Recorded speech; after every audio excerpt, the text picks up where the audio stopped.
নমস্কার বন্ধুরা, সুস্মিতার গল্পের চ্যানেলে আপনাদের স্বাগত। কথাশিল্পী শরৎচন্দ্র চট্টোপাধ্যায়ের লেখা একটি ক্লাসিক উপন্যাস বড় দিদি আপনাদের পড়ে শোনাচ্ছি। বন্ধুরা, যদি ভালো লাগে প্লিজ আমার চ্যানেলটাকে একটু সাবস্ক্রাইব করে দেবেন আর গল্পটাতে একটা লাইক করে দেবেন। সাবস্ক্রাইব এবং লাইকের জন্য আপনাদের অসংখ্য ধন্যবাদ।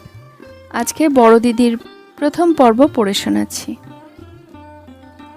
এ পৃথিবীতে এক সম্প্রদায়ের লোক আছে, তাহারা যেন খড়ের আগুন, দপ করিয়া জ্বলিয়া উঠিতেও পারে, আবার খপ করিয়া নিবিয়াও যাইতে পারে। তাহাদিগের পিছনে সদা সর্বদা একজন লোক থাকা প্রয়োজন, সে যেন আবশ্যক অনুসারে খড় যোগাইয়া দেয়। গৃহস্থ কন্যারা মাটির দ্বীপ সাজাইবার সময় যেমন তৈল ও সলিতা দেয়, তেমনি তাহার গায়ে একটি কাঠি দিয়া দেয়। প্রদীপের শিখা যখন কমিয়া আসিতে থাকে, এই ক্ষুদ্র কাঠিটির তখন বড় প্রয়োজন, উস্কাইয়া দিতে হয়। এটি না হইলে তৈল এবং সলিতা সত্ত্বেও প্রদীপের জ্বলা চলে না। সুরেন্দ্রনাথের প্রকৃতিও কতকটা এইরূপ। বল, বুদ্ধি, ভরসা তাহার সব আছে, তবু সে একা কোনো কাজ সম্পূর্ণ করিতে পারে না। খানিকটা কাজ যেমন সে উৎসাহের সহিত করিতে পারে, বাকিটুকু সে তেমন নীরব আলস্য ভরে ছাড়িয়া দিয়া চুপ করিয়া থাকিতে পারে। তখনই একজন লোকের প্রয়োজন, সে উস্কাইয়া দিবে। সুরেন্দ্রের পিতা সুদূর পশ্চিমাঞ্চলে ওকালতি করিতেন। এই বাংলাদেশের সহিত তার বেশি কিছু সম্বন্ধ ছিল না। এইখানেই সুরেন্দ্র তাহার 20 বৎসর বয়সে MA পাশ করে। কতকটা তাহার নিজের গুণে, কতকটা বিমাতার গুণে। এই বিমাতাটি এমন অধ্যাবসায়ের সহিত তাহার পিছনে লাগিয়া থাকিতেন যে সে অনেক সময় বুঝিতে পারিত না যে তাহার নিজের স্বাধীন সত্তা কিছু আছে কিনা। সুরেন্দ্র বলিয়া কোনো স্বতন্ত্র জীব এ জগতে বাস করে না, এই বিমাতার ইচ্ছাই একটি মানুষের আকার ধরিয়া কাজকর্ম, শোয়া বসা, পড়াশোনা, পাস প্রভৃতি সারিয়া লয়। এই বিমাতাটি নিজের সন্তানের প্রতি কতকটা উদাসীন হইলেও সুরেন্দ্রর হেফাজতের সীমা ছিল না। থুথু ফেলাটি পর্যন্ত তাহার দৃষ্টি অতিক্রম করিত না। এই কর্তব্যপরায়ণা স্ত্রীলোকটির শাসনে থাকিয়া সুরেন্দ্র নামে লেখাপড়া শিখিল, কিন্তু আত্মনির্ভরতা শিখিল না। নিজের উপর তাহার বিশ্বাস ছিল না। কোনো কর্মই যে তাহার দ্বারা সর্বাঙ্গ সুন্দর এবং সম্পূর্ণ হইতে পারে, ইহা সে বুঝিত না। কখন যে তাহার কি প্রয়োজন হইবে এবং কখন তাহাকে কি করিতে হইবে, সেজন্য সে সম্পূর্ণরূপে আরেকজনের উপর নির্ভর করিত। ঘুম পাইতেছে কি ক্ষুধাবোধ হইতেছে, অনেক সময় এটাও সে নিশ্চিত ঠাহর করিতে পারিত না। জ্ঞান হওয়া অবধি তাহাকে বিমাতার উপর ভর করিয়া এই 15 বর্ষ কাটাইতে হইয়াছে। সুতরাং বিমাতাকে তাহার জন্য অনেক কাজ করিতে হয়। 24 ঘন্টার মধ্যে 22 ঘন্টা তিরস্কার, অনুযোগ, লাঞ্ছনা, তাড়না, মুখবিকৃতি এতদ্ভিন্ন পরীক্ষার বৎসর পূর্ব হইতে তাহাকে সমস্ত রাত্রি সজাগ রাখিবার জন্য তাহার নিজের নিদ্রা সুখ বিসর্জন দিতে হইত। আহা, সপত্নী পুত্রের জন্য কে কবে এত করিয়া থাকে? পাড়া প্রতিবেশীরা এক মুখে রায় গৃহিণীর সুখ্যাতি না করিয়া উঠিতে পারে না। সুরেন্দ্রের উপর তাহার আন্তরিক যত্নের এতটুকু ত্রুটি ছিল না। তিরস্কার লাঞ্ছনার পর মুহূর্তে যদি তাহার চোখ মুখ ছলছল করিত, রায় গৃহিণী সেটি জ্বরের পূর্বলক্ষণ নিশ্চিত বুঝিয়া 3 দিনের জন্য তাহার সাগর ব্যবস্থা করিয়া দিতেন। মানসিক উন্নতি এবং শিক্ষাকল্পে তাহার আরও তীক্ষ্ণ দৃষ্টি ছিল। সুরেন্দ্রের অঙ্গ পরিষ্কার কিংবা আধুনিক রুচি অনুমোদিত বস্ত্রাদি দেখিলেই তাহার শখ এবং বাবুয়ানা করিবার গুপ্ত ইচ্ছা তাহার চক্ষে স্পষ্ট ধরা পড়িয়া যাইত, এবং সেই মুহূর্তেই 2-3 হপ্তার জন্য সুরেন্দ্রের বস্ত্রাদি রজক ভবনে যাওয়া নিষিদ্ধ হইত। এমনিভাবেই সুরেন্দ্রের দিন কাটিতেছিল। এমনি সস্নেহ সতর্কতার মাঝে তাহার কখনো কখনো মনে হইত এ জীবনটা বাঁচিবার মতো নহে।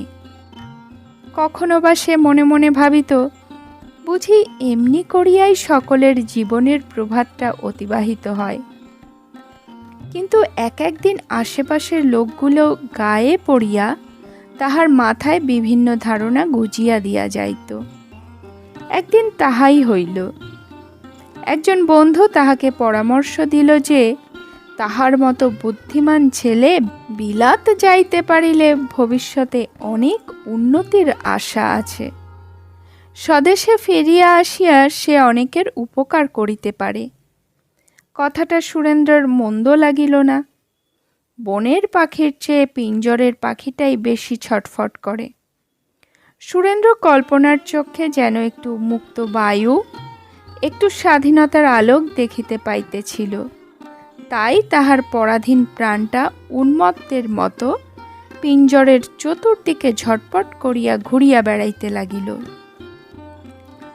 সে পিতাকে আসিয়া নিবেদন করিল যে তাহার বিলেত যাইবার উপায় করিয়া দিতে হইবে। তাহাতে যে সকল উন্নতির আশা ছিল তাহাও সে কহিল। পিতা কহিলেন, ভাবিয়া দেখিব। কিন্তু গৃহিণীর ইচ্ছা একেবারে প্রতিকূল। তিনি পিতা পুত্রের মাঝখানে ঝড়ের মতো আসিয়া পড়িয়া এমন অট্টহাসি হাসিলেন যে দুজনেই স্তম্ভিত হইয়া গেল। গৃহিণী কহিলেন, তবে আমাকেও বিলাত পাঠাইয়া দাও, না হইলে সুরকে সামলাবে কে? যে জানে না কখন কি খাইতে হয়, কখন পড়িতে হয়, তাকে একলা বিলাত পাঠাইতেছ? বাড়ির ঘোড়াটাকে সেখানে পাঠানো যা, ওকে পাঠানো তাই। ঘোড়া গরুতে বুঝিতে পারে যে তাহার ক্ষুধা পাইয়াছে কি ঘুম পাইয়াছে, তোমার সুরো তাও পারে না। তারপরে আবার হাসি। হাস্যের আধিক্য দর্শনে রায় মহাশয় বিষম লজ্জিত হইয়া পড়িলেন। সুরেন্দ্রনাথও মনে করিল যে এইরূপ অকাট্য যুক্তির বিপক্ষে কোনরূপ প্রতিবাদ করা যায় না। বিলাত যাইবার আশা সে ত্যাগ করিল। তাহার বন্ধু একথা শুনিয়া বিশেষ দুঃখিত হইল, কিন্তু বিলাত যাইবার আর কোনো উপায় আছে কিনা তাহাও সে বলিয়া দিতে পারিল না। কিন্তু অবশেষে কহিল যে এইরূপ পরাধীনভাবে থাকার চেয়ে ভিক্ষা করিয়া খাওয়া শ্রেয়, এবং ইহাও নিশ্চয় যে এইরূপ সম্মানের সহিত এমএ পাশ করিতে পারে, উদারণ্যের জন্য তাহাকে লালায়িত হইতে হয় না। সুরেন্দ্র বাটি আসিয়া একথা ভাবিতে বসিল। যত ভাবিল তত সে দেখিতে পাইল যে বন্ধু ঠিক বলিয়াছে, ভিক্ষা করিয়া খাওয়া ভালো। সবাই কিছু বিলেতে যাইতে পারে না, কিন্তু এমন জীবিত ও মৃতের মাঝামাঝি হইয়া সকলকে দিন কাটাইতে হয় না। একদিন গভীর রাত্রে সে স্টেশনে আসিয়া কলকাতার টিকিট কিনিয়া গাড়িতে বসিল এবং ডাক যোগে পিতাকে পত্র লিখিয়া দিল যে কিছুদিনের জন্য সে বাড়ি পরিত্যাগ করিতেছে। অনর্থক অনুসন্ধান করিয়া বিশেষ লাভ হইবে না, এবং সন্ধান পাইলেও যে সে বাটিতে ফিরিয়া আসিবে এইরূপ সম্ভাবনা নাই। রায় মহাশয় গৃহিণীকে এ পত্র দেখাইলেন। তিনি বলিলেন, সুরো এখন মানুষ হইয়াছে, বিদ্যা শিখিয়াছে, পাখা বাহির হইয়াছে, এখন উড়িয়া পালাইবে না তো কখন পালাইবে? তথাপি তিনি অনুসন্ধান করিলেন। কলিকাতায় যাহারা পরিচিত ছিল তাহাদিগকে পত্র দিলেন, কিন্তু কোনো উপায় হইল না। সুরেন্দ্রের কোনো সন্ধান পাওয়া গেল না। কলিকাতার জনকোলাহলপূর্ণ রাজপথে পড়িয়া সুরেন্দ্র প্রমাদ গণিল। এখানে তিরস্কার করিবারও কেহ নাই, দিবানিশির শাসনে রাখিতেও কেহ চাহে না। মুখ শুকাইলে কেহ ফিরিয়া দেখে না, মুখ ভারী হইলেও কেহ লক্ষ্য করে না। এখানে নিজেকে নিজে দেখিতে হয়। এখানে ভিক্ষাও জোটে, করুণার স্থানও আছে, আশ্রয়ও মিলে, কিন্তু আপনার চেষ্টা চাই। স্বেচ্ছায় কেহই তোমার মাঝে ঝাঁপাইয়া পড়িবে না। খাইবার চেষ্টা যে আপনাকে করিতে হয়, এইখানে আসিয়া সে এইবার প্রথম শিক্ষা করিল। কতদিন হইল সে বাড়ি ছাড়িয়াছে, রাস্তায় রাস্তায় ঘুরিয়া বেড়াইয়া শরীরটাও নিতান্ত ক্লান্ত হইয়া আসিয়াছে, অর্থও ফুরাইয়া আসিতেছে, বস্ত্রাদি মলিন এবং জীর্ণ হইতে চলিল। রাত্রে শুইয়া থাকিবার স্থানটুকুরও কোনো ঠিকানা নাই। সুরেন্দ্রের চক্ষে জল আসিল। বাটিতে পত্র লিখিতেও ইচ্ছা হয় না, বড় লজ্জা করে, এবং সকলের উপর যখন তাহার বিমাতার সেই স্নেহ কঠিন মুখখানি মনে পড়ে, তখন বাটি যাইবার ইচ্ছা একেবারে আকাশ কুসুম হইয়া দাঁড়ায়। সেখানে যে সে কখনো ছিল, এ কথা ভাবিতেও তাহার ভয় হয়। একদিন সে তাহারই মতো একজন দরিদ্রকে কাছে পাইয়া বলিল, বাপু, তোমরা এখানে খাও কি করিয়া? লোকটা একটু বোকা ধরনের, না হইলে উপহাস করিত। সে বলিল, চাকরি করিয়া খাটিয়া খাই, কলিকাতায় রোজগারের ভাব নাকি? সুরেন্দ্র বলিল, আমাকে একটা চাকরি করিয়া দিতে পারো? সে কহিল, তুমি কি কাজ জানো? সুরেন্দ্রনাথ কোনো কাজই জানিত না, তাই সে চুপ করিয়া ভাবিতে লাগিল। তুমি কি ভদ্রলোক? সুরেন্দ্র মাথা নাড়িল। তবে লেখাপড়া শেখনি কেন? শিখেছি তো। সে লোকটা একটু ভাবিয়া বলিল, তবে ওই বড় বাড়িতে যাও, ওখানে বড়লোক জমিদার থাকে, একটা কিছু কাজ করিয়া দিবেই। এই বলিয়া সে চলিয়া গেল। সুরেন্দ্রনাথ ফটকের কাছে আসিল, একবার দাঁড়াইল, আবার পিছাইয়া গেল, আবার ফিরিয়া আসিল, আবার ফিরিয়া গেল। সেদিন আর কিছুই হইল না। পরদিনও ঐরূপ করিয়া কাটিল। 2 দিন ধরিয়া সে ফটকের নিকট উমেদারি করিয়া তৃতীয় দিবসে অপেক্ষাকৃত সাহস সঞ্চয় করিয়া ভিতরে প্রবেশ করিল। সম্মুখে একজন ভৃত্য দাঁড়াইয়াছিল। সে জিজ্ঞাসা করিল, কি চান? বাবুকে। বাবু বাড়ি নেই? সুরেন্দ্রনাথের বুকখানা আনন্দে ভরিয়া উঠিল। একটা নিতান্ত শক্ত কাজের হাত হইতে সে পরিত্রাণ পাইল। বাবু বাড়ি নাই, চাকরির কথা, দুঃখের কাহিনী বলিতে হইল না, ইহাই তাহার আনন্দের কারণ। তখন দ্বিগুণ উৎসাহে ফিরিয়া গিয়া দোকানে বসিয়া পেট ভরিয়া খাবার খাইয়া খানিকক্ষণ সে মনের আনন্দে ঘুরিয়া বেড়াইল এবং মনে মনে রীতিমতো আলোচনা করিতে লাগিল যে পরদিন কেমন করিয়া কথাবার্তা কহিতে পারিলে তাহার নিশ্চিত একটা কিনারা হইয়া যাইবে। পরদিন কিন্তু উৎসাহটা তেমন রহিল না। বাটির যত নিকটবর্তী হইতে লাগিল, ততই তাহার ফিরিয়া যাইবার ইচ্ছা হইতে লাগিল। ক্রমে ফটকের নিকট আসিয়া একেবারে সে দমিয়া পড়িল। পা আর কোনো মতেই ভিতরে যাইতে চাহে না। আজ তাহার কিছুতেই মনে হইতেছে না যে সে নিজের কাজের জন্যই নিজে আসিয়াছে। ঠিক মনে হইতেছিল যেন জোর করিয়া আর কেহ তাহাকে পাঠাইয়া দিয়াছে। কিন্তু দ্বারের কাছে সে আর উমেদারি করিবে না, তাই ভিতরে আসিল। সেই ভৃত্যটার সহিত দেখা হইল। সে বলিল, বাবু বাড়ি আছেন, দেখা করবেন কি? হ্যাঁ, তবে চলুন। এটা আরও কঠিন। জমিদার বাবুর প্রকাণ্ড বাড়ি, রীতিমতো সাহেবী ধরনের সাজানো আসবাবপত্র, কক্ষের পর কক্ষ, মার্বেল প্রস্তরের সোপানাবলী, ঝাড় লণ্ঠন লাল কাপড়ে ঢাকা প্রতি কক্ষে শোভা পাইতেছে। ভিত্তি সংলগ্ন প্রকাণ্ড মুকুর, কত ছবি, কত ফটোগ্রাফ। এ সকল অপরের পক্ষে যাহাই হোক, সুরেন্দ্রর নিকট নূতন নহে, কারণ তাহার পিতার বাটিও দরিদ্রের কুটির নহে। আর যাহাই হোক, সে দরিদ্র পিতার আশ্রয়ে এত বড় হয় নাই।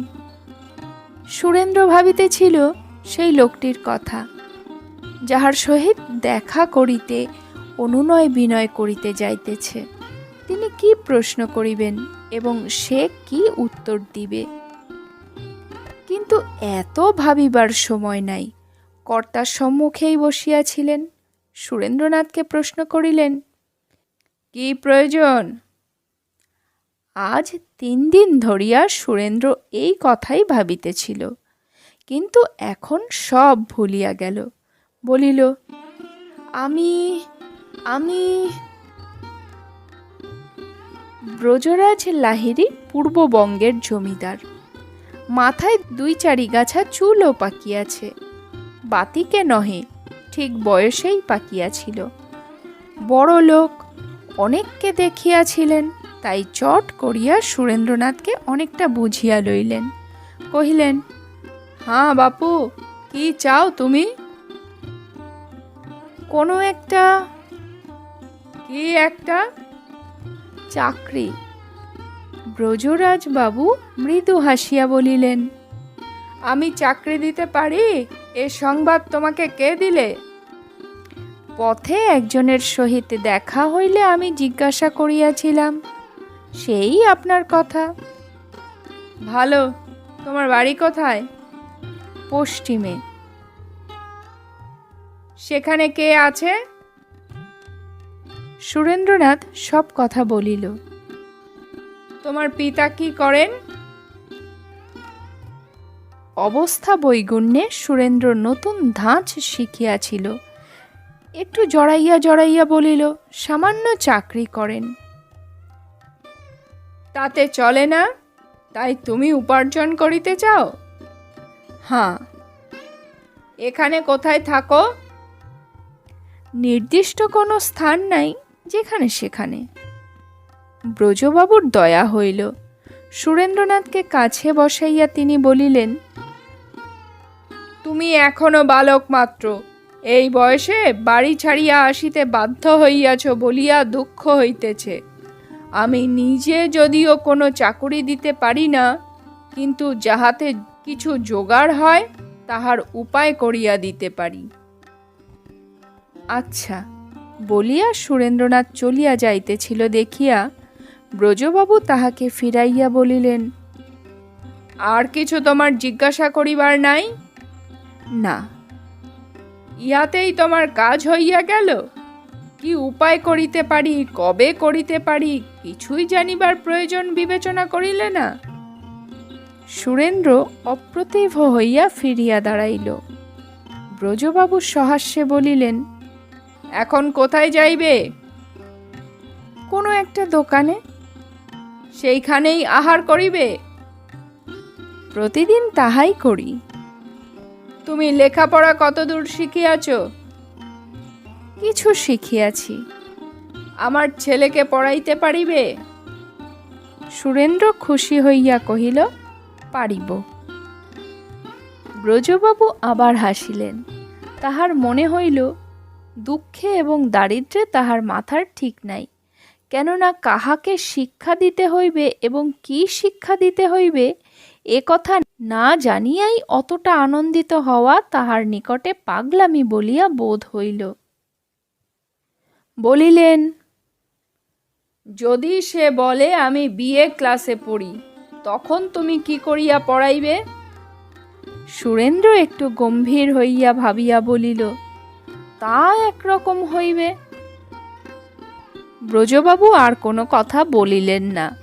ভৃত্যকে ডাকিয়া বলিলেন, বঙ্কু, এই বাবুটির থাকিবার জায়গা করিয়া দাও এবং স্নান আহারের জোগাড় দেখো।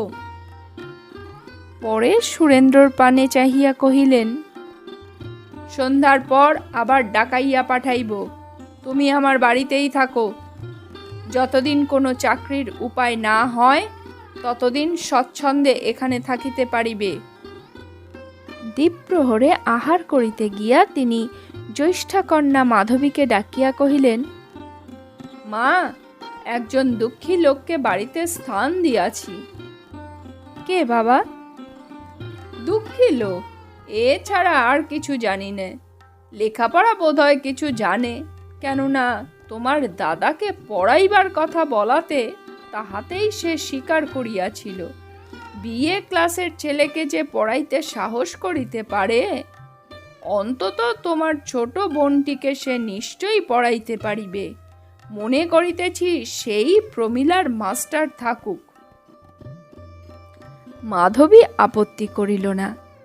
সন্ধ্যার পর তাহাকে ডাকিয়া আনাইয়া ব্রজবাবু তাহাই বলিয়া দিলেন। পরদিন হইতে সুরেন্দ্রনাথ প্রমীলাকে পড়াইতে লাগিল। প্রমীলার বয়স 7 বৎসর। সে বোধোদয় পড়ে। বড় দিদি মাধবীর নিকট ফার্স্ট বুকের ভেকের গল্প পর্যন্ত পড়িয়াছিল। সে খাতাপত্র, বই, স্লেট, পেন্সিল, ছবি, লজেঞ্জেস প্রভৃতি আনিয়া পড়িতে বসিল। ডু নট মুভ, সুরেন্দ্র বলিয়া দিল। ডু নট মুভ, নড়িও না। প্রমীলা পড়িতে লাগিল, ডু নট মুভ, নড়িও না। তারপর সুরেন্দ্রনাথ অন্যমনস্ক হইয়া স্লেট টানিয়া লইল, পেন্সিল হাতে করিয়া আঁক পাড়িয়া বসিল। প্রবলেমের পর প্রবলেম সলভ হইতে লাগিল। ঘড়িতে 7টার পর 8টা, তারপর 9টা বাজিতে লাগিল।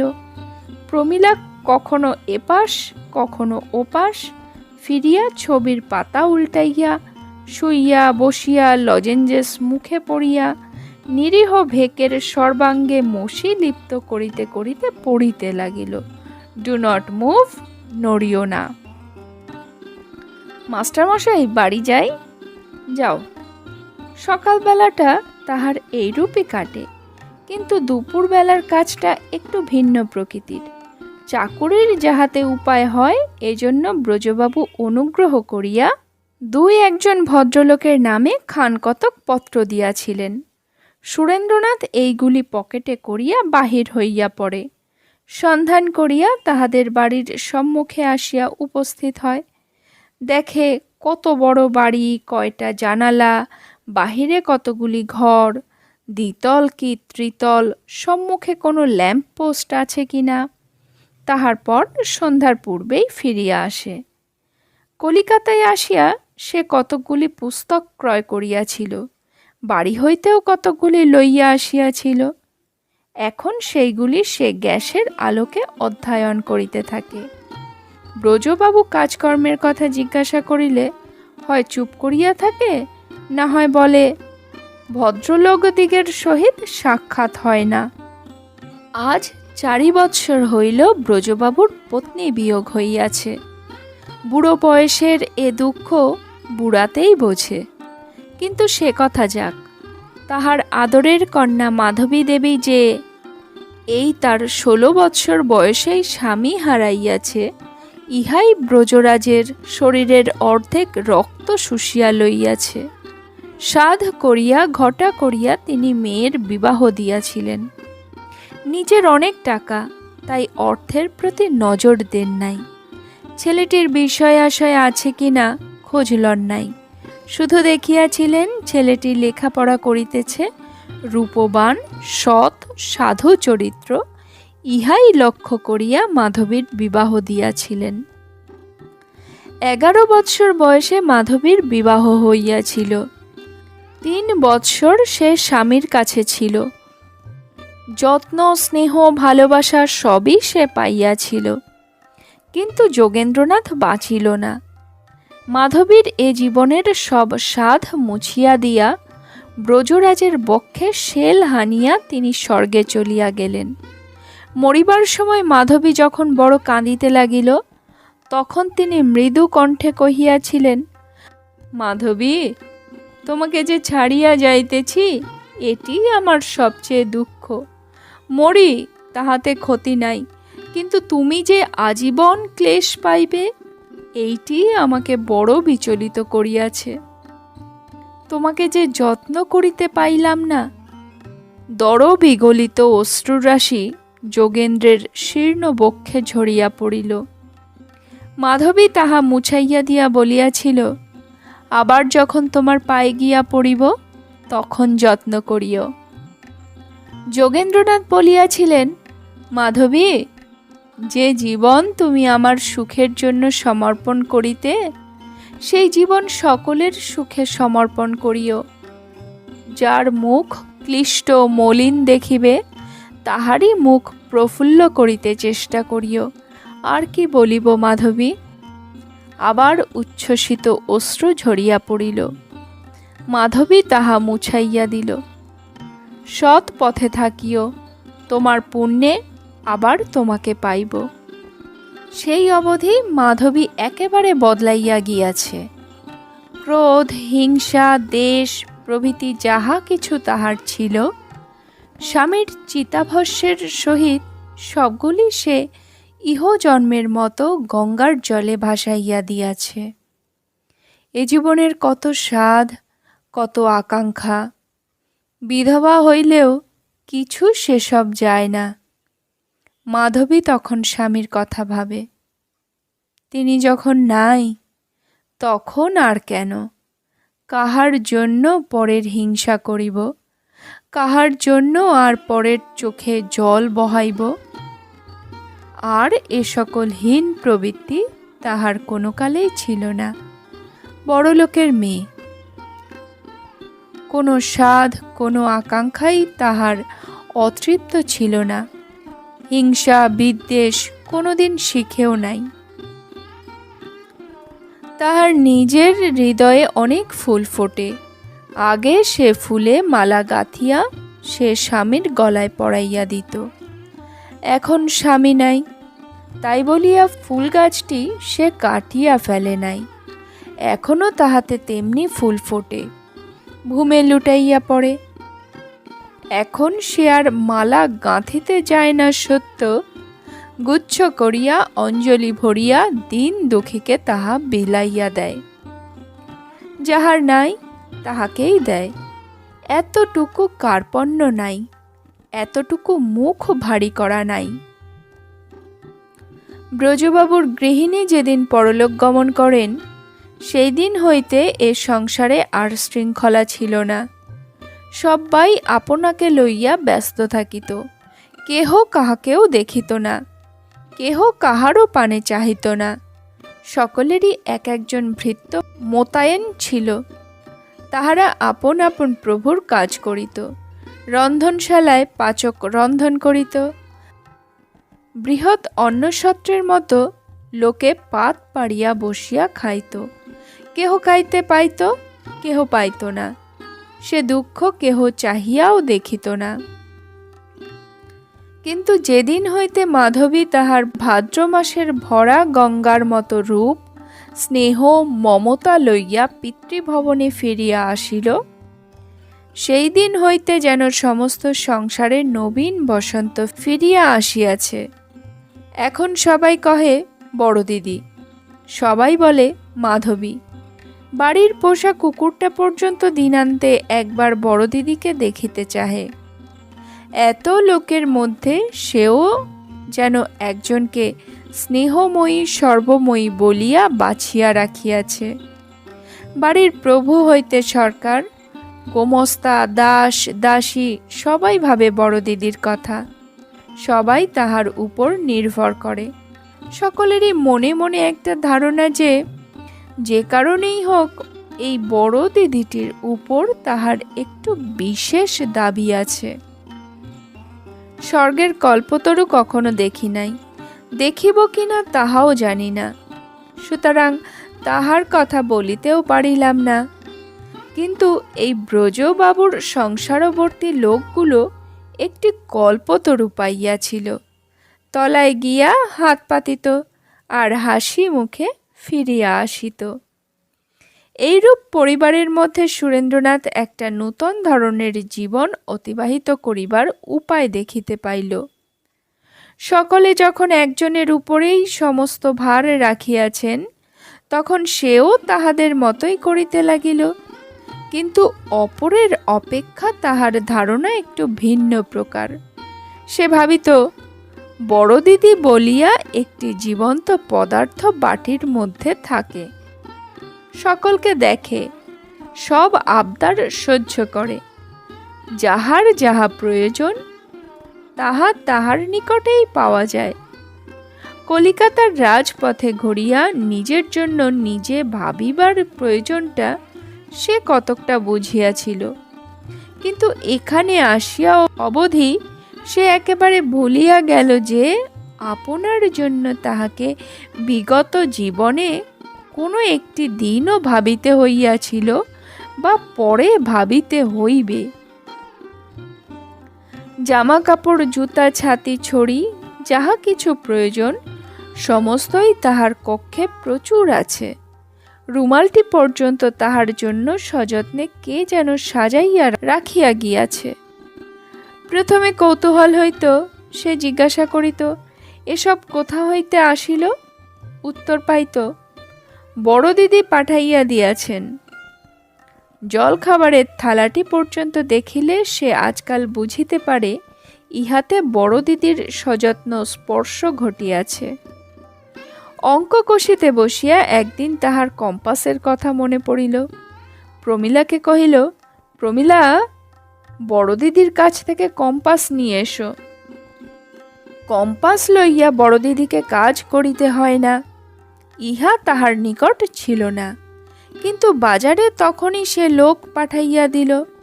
সন্ধ্যার সময় বেড়াইয়া আসিয়া সুরেন্দ্রনাথ দেখিল তাহার টেবিলের উপর প্রার্থিত বস্তু পড়িয়া রহিয়াছে। পরদিন সকালে প্রমীলা কহিল, মাস্টারমশাই, কাল দিদি ওইটে পাঠিয়ে দিয়েছেন। তাহার পর মধ্যে মধ্যে সে এমন এক আধটা জিনিস চাহিয়া বসিত যে মাধবী সেজন্য বিপদে পড়িয়া যাইত। অনেক অনুসন্ধান করিয়া তবে প্রার্থনা পূর্ণ করিতে হইত, কিন্তু কখনো সে বলে নাই দিতে পারিব না। কিংবা কখনো সে হঠাৎ হয়তো প্রমীলাকে কহিল, বড় দিদির নিকট হইতে 5খানা পুরাতন কাপড় লইয়া এসো, ভিখারিদের দিতে হইবে। নূতন পুরাতন বাছিবার অবসর মাধবীর সব সময় থাকিত না। সে আপনার 5খানা কাপড় পাঠাইয়া দিয়া উপরের গবাক্ষ হইতে দেখিত 4-5 জন দুঃখী লোক কলরব করিতে করিতে ফিরিয়া যাইতেছে, তাহারাই বস্ত্র লাভ করিয়াছে। সুরেন্দ্রনাথের এই ছোটখাটো আবেদন অত্যাচার নিত্যই মাধবীকে সহ্য করিতে হইত। ক্রমশ এরূপ অভ্যাস হইয়া গেল। মাধবীর আর মনে হইত না একটা নতুন জীব তাহার সংসারে আসিয়া দৈনন্দিন কার্যকলাপের মাঝখানটিতে নূতন রকমের ছোটখাটো উপদ্রব তুলিয়াছে। শুধু তাহাই নহে, এই নূতন জীবটির জন্য মাধবীকে আজকাল খুবই সতর্ক থাকিতে হয়, বড় বেশি খোঁজ লইতে হয়। সে যদি সব জিনিস চাহিয়া লইত, তাহা হইলেও মাধবীর অর্ধেক পরিশ্রম কমিয়া যাইত। সে যে নিজের জন্য কোনো জিনিস চাহে না, এটিই বড় ভাবনার কথা। প্রথমে সে জানিতে পারে নাই যে সুরেন্দ্রনাথ নিতান্ত অন্যমনস্ক প্রকৃতির লোক। প্রাতঃকালে চা ঠান্ডা হইয়া যায়, সে হয়তো খায় না। জলখাবার হয়তো স্পর্শ করিতেও তাহার মনে থাকে না, হয়তো বা কুকুরের মুখে তুলিয়া দিয়া সে চলিয়া যায়। খাইতে বসিয়া অন্ন ব্যঞ্জনের সে কোনো সম্মানই রাখে না, পাশে ঠেলিয়া নিচে ফেলিয়া সরাইয়া রাখিয়া যায়, যেন কোনো দ্রব্যই তাহার মনে ধরে না। ভৃত্যরা আসিয়া কহে, মাস্টারবাবু পাগলা, কিছু দেখে না, কিছু জানে না, বই নিয়ে বসে আছে।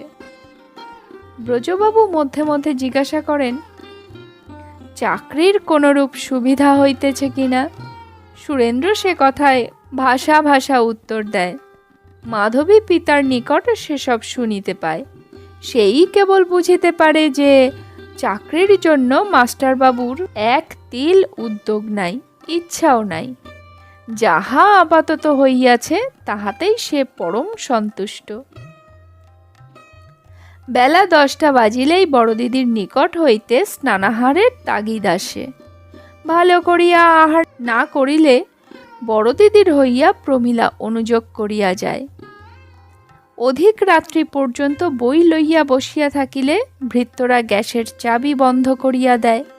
বারণ করিলে শুনে না, বড়দিদির হুকুম। একদিন মাধবী পিতার কাছে হাসিয়া বলিল, বাবা, প্রমীলা যেমন তার মাস্টারও ঠিক তেমনি। কেন মা? দুজনেই ছেলে মানুষ। প্রমীলা যেমন বোঝে না তার কখন কি দরকার, কখন কি খাইতে হয়, কখন শুইতে হয়, কখন কি করা উচিত, তার মাস্টারও সেই রকম। নিজের কিছু বোঝে না, অথচ অসময়ে এমনি জিনিস চাহিয়া বসে যে জ্ঞান হইলে তাহা আর কেহ চায় না। ব্রজবাবু বুঝিতে পারিলেন না, মুখ পানে চাহিয়া রহিলেন। মাধবী হাসিয়া বলিল, তোমার মেয়েটি বোঝে কখন তার কি দরকার। তা বোঝে না, অথচ অসময়ে উৎপাত করে তো। তা করে, মাস্টারবাবু তাই করে। ব্রজ হাসিয়া বলিলেন, ছেলেটি বোধহয় একটু পাগল। পাগল নয়, উনি বোধহয় বড় লোকের ছেলে। ব্রজবাবু বিস্মিত হইয়া জিজ্ঞাসা করিলেন, কেমন করিয়া জানিলে? মাধবী জানিত না, কিন্তু এমনি বুঝিত। সুরেন্দ্র যে নিজের একটি কাজও নিজে করিতে পারে না, পরের উপর নির্ভর করিয়া থাকে, পরে করিয়া দিলে হয়, না করিয়া দিলে হয় না, এই অক্ষমতাই তাহাকে মাধবীর নিকটে ধরাইয়া দিয়াছিল। তাহার মনে হইত এটা তাহার পূর্বের অভ্যাস। বিশেষ এই নতুন ধরনের আহার প্রণালীটা মাধবীকে আরও চমৎকৃত করিয়া দিয়াছে। কোনো খাদ্যদ্রব্যই যে তাহার মনোযোগ আকর্ষণ করিতে পারে না, কিছুই সে তৃপ্তিপূর্বক আহার করে না, কোনোটির উপরেই স্পৃহা নাই, এই বৃদ্ধের মতো বৈরাগ্য, অথচ বালকের ন্যায় সরলতা, পাগলের মতো উপেক্ষা, খাইতে দিলে খায়, না দিলে খায় না, এ সকল তাহার নিকট বড় রহস্যময় বোধ হইত। একটা অজ্ঞাত করুণা চক্ষুও সেই জন্য এই অজ্ঞাত মাস্টারবাবুর উপর পড়িয়াছিল। সে যে লজ্জা করিয়া চাহে না তাহা নহে, তাহার প্রয়োজন হয় না তাই সে চাহে না। যখন প্রয়োজন হয় তখন কিন্তু আর সময় অসময় থাকে না, একেবারে বড় দিদির নিকট আবেদন আসিয়া উপস্থিত হয়। মাধবী মুখ টিপিয়া হাসে, মনে হয় এ লোকটি নিতান্ত বালকের মতো সরল। মনোরমা মাধবীর বাল্যকালের সখী, তাহাকে বহুদিন পত্র লেখা হয় নাই। উত্তর না পাইয়া সে বিষম চটিয়া গিয়াছিল। আজ দ্বীপ্রহরের পর একটু সময় করিয়া মাধবী তাহাকে পত্র লিখিতে বসিয়াছিল। এমন সময় প্রমীলা আসিয়া ডাকিল, বড় দিদি। মাধবী মুখ তুলিয়া কহিল, কি? মাস্টারমশাইয়ের চশমা কোথায় হারিয়ে গেছে, একটা চশমা দাও। মাধবী হাসিয়া ফেলিল, তোমার মাস্টারমশাইকে বলো গে, আমি কি চশমার দোকান করি? প্রমীলা ছুটিয়া যাইতেছিল। মাধবী তাহাকে ডাকিয়া ফিরাইল, কোথায় যাচ্ছিস? বলতে, তার চেয়ে সরকার মশাইকে ডেকে নিয়ে আয়। প্রমীলা সরকার মশাইকে ডাকিয়া আনিলে মাধবী বলিয়া দিল, মাস্টারবাবু চশমা হারিয়েছেন, ভালো দেখে একটা কিনে দাও গে। সরকার চলিয়া গেলে সে মনোরমাকে পত্র লিখিল।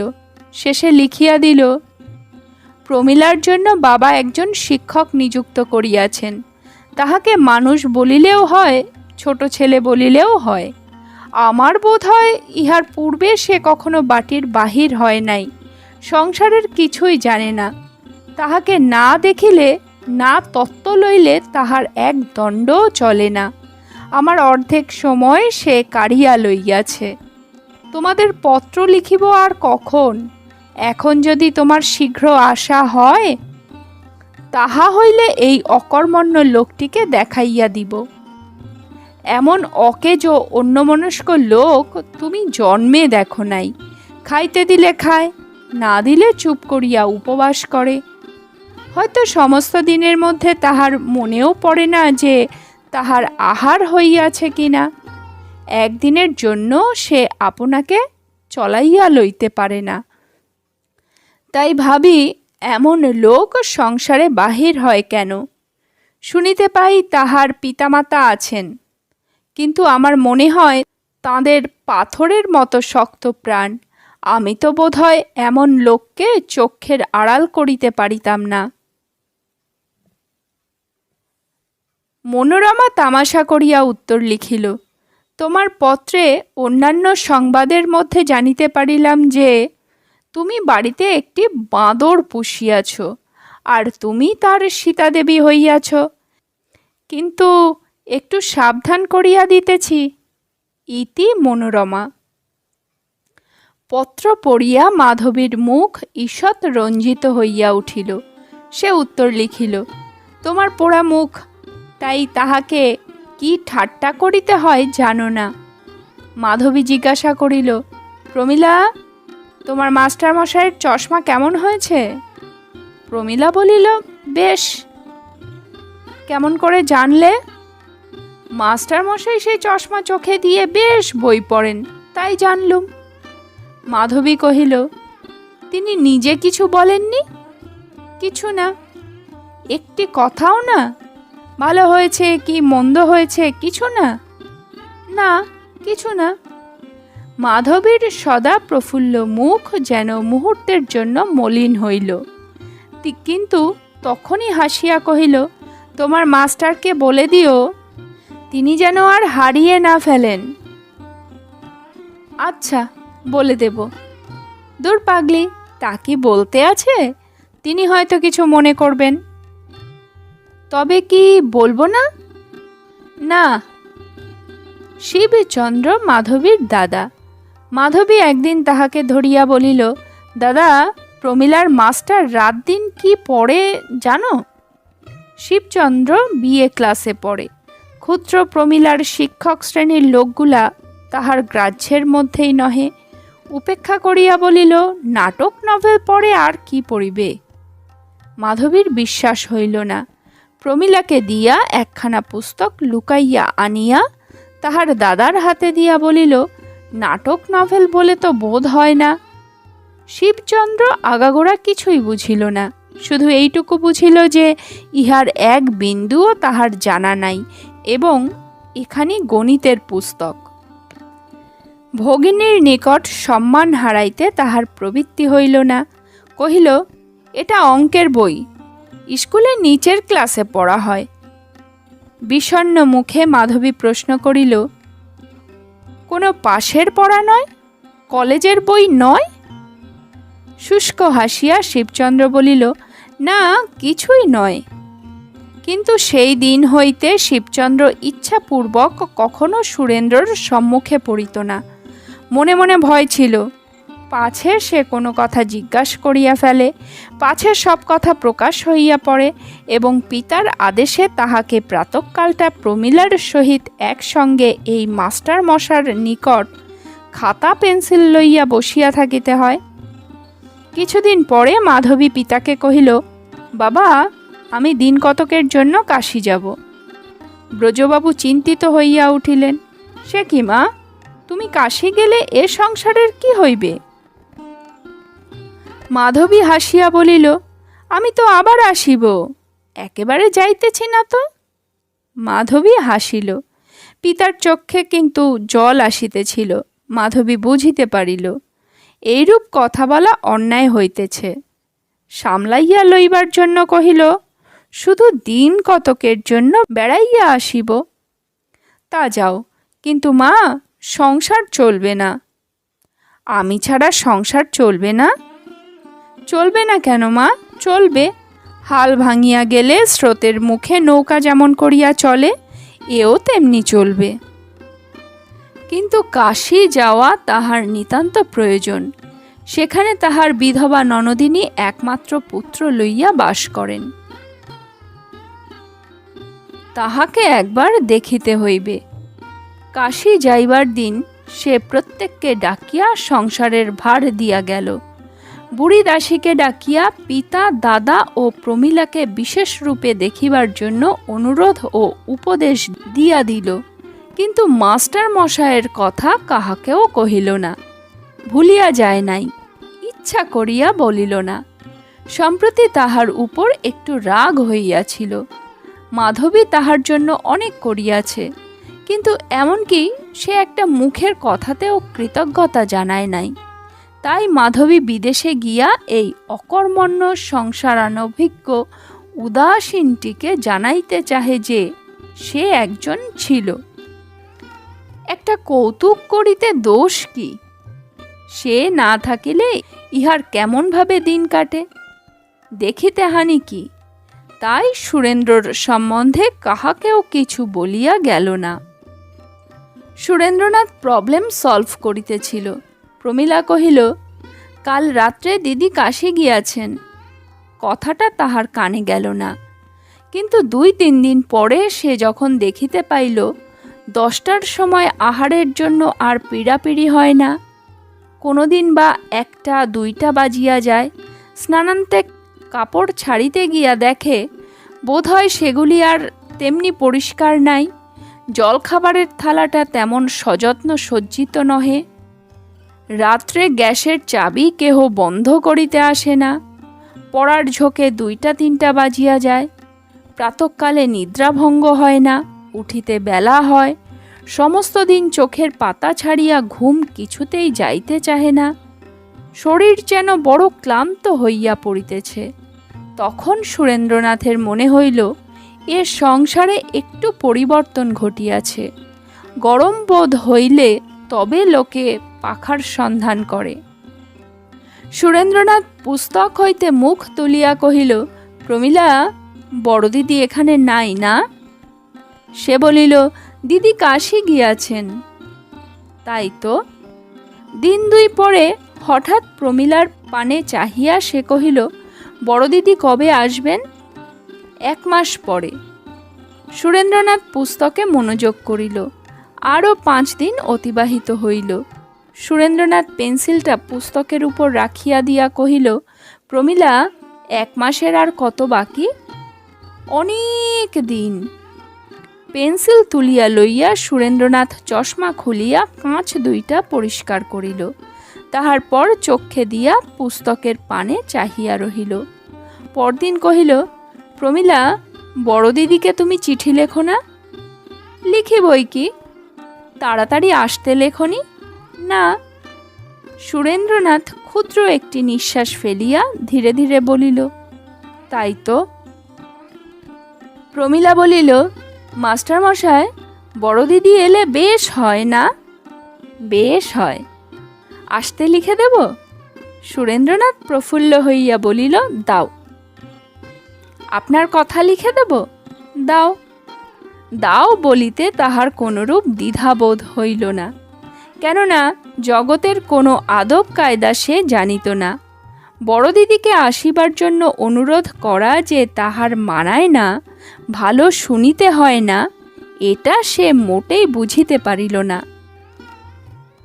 যে না থাকিলে তাহার বড় ক্লেশ হয়, যাহার অবর্তমানে তাহার চলিতেছে না, তাহাকে আসিতে বলায় সে কিছুতেই অসঙ্গত মনে করিল না। এ জগতে যাহার কৌতূহল কম, সে সাধারণ মনুষ্য সমাজের একটু বাইরে। যে দলে সাধারণ মনুষ্য বিচরণ করে, সে দলে তাহার মেলা চলে না। সাধারণের মতামত তাহার মতামতের সহিত মিশ খায় না। কৌতূহলী হওয়া সুরেন্দ্রের স্বভাব নহে। যতটা তাহার প্রয়োজন ততটাই সে চাহিতে জানে। তাহার বাহিরে স্বেচ্ছাপূর্বক এক পদ যে যাইতে তাহার ইচ্ছা হইত না, সময়ও পাইত না। তাই বড় দিদির সম্বন্ধে সে নিতান্ত অনভিজ্ঞ ছিল। এতদিন এ সংসারে তাহার অতিবাহিত হইল।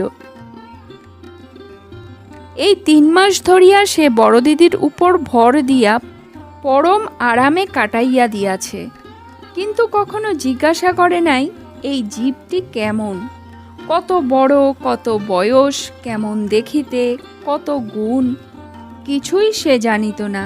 জানিবার বাসনাও হয় নাই, একবার মনেও পড়ে নাই। ইহার সম্বন্ধে একটি কথা জিজ্ঞাসা করিতেও তো লোকের সাধ হয়। সবাই কহে বড় দিদি, সেও কহে বড় দিদি। সবাই তাহার নিকট সস্নেহ যত্ন পায়, সেও পায়। বিশ্বের ভাণ্ডার তাহার নিকট গচ্ছিত আছে, যে চাহে সে পায়। সুরেন্দ্রও লইয়াছে, ইহাতে আশ্চর্যের কথা আর কি? মেঘের কাজ জল বর্ষণ করা, বড় দিদির কাজ স্নেহ যত্ন করা। যখন বৃষ্টি পড়ে তখন যে হাত পাতে সেই জল পায়। বড় দিদির নিকট হাত পাতিলে অভীষ্ট পদার্থ পাওয়া যায়, মেঘের মতোই বুঝি সে অন্ধ, কামনা এবং আকাঙ্ক্ষাহীন। মোটের উপর সে এমনি একটা ধারণা করিয়া রাখিয়াছিল। আসিয়া অবধি সে যে ধারণা গড়িয়া রাখিয়াছিল আজও তাহাই আছে।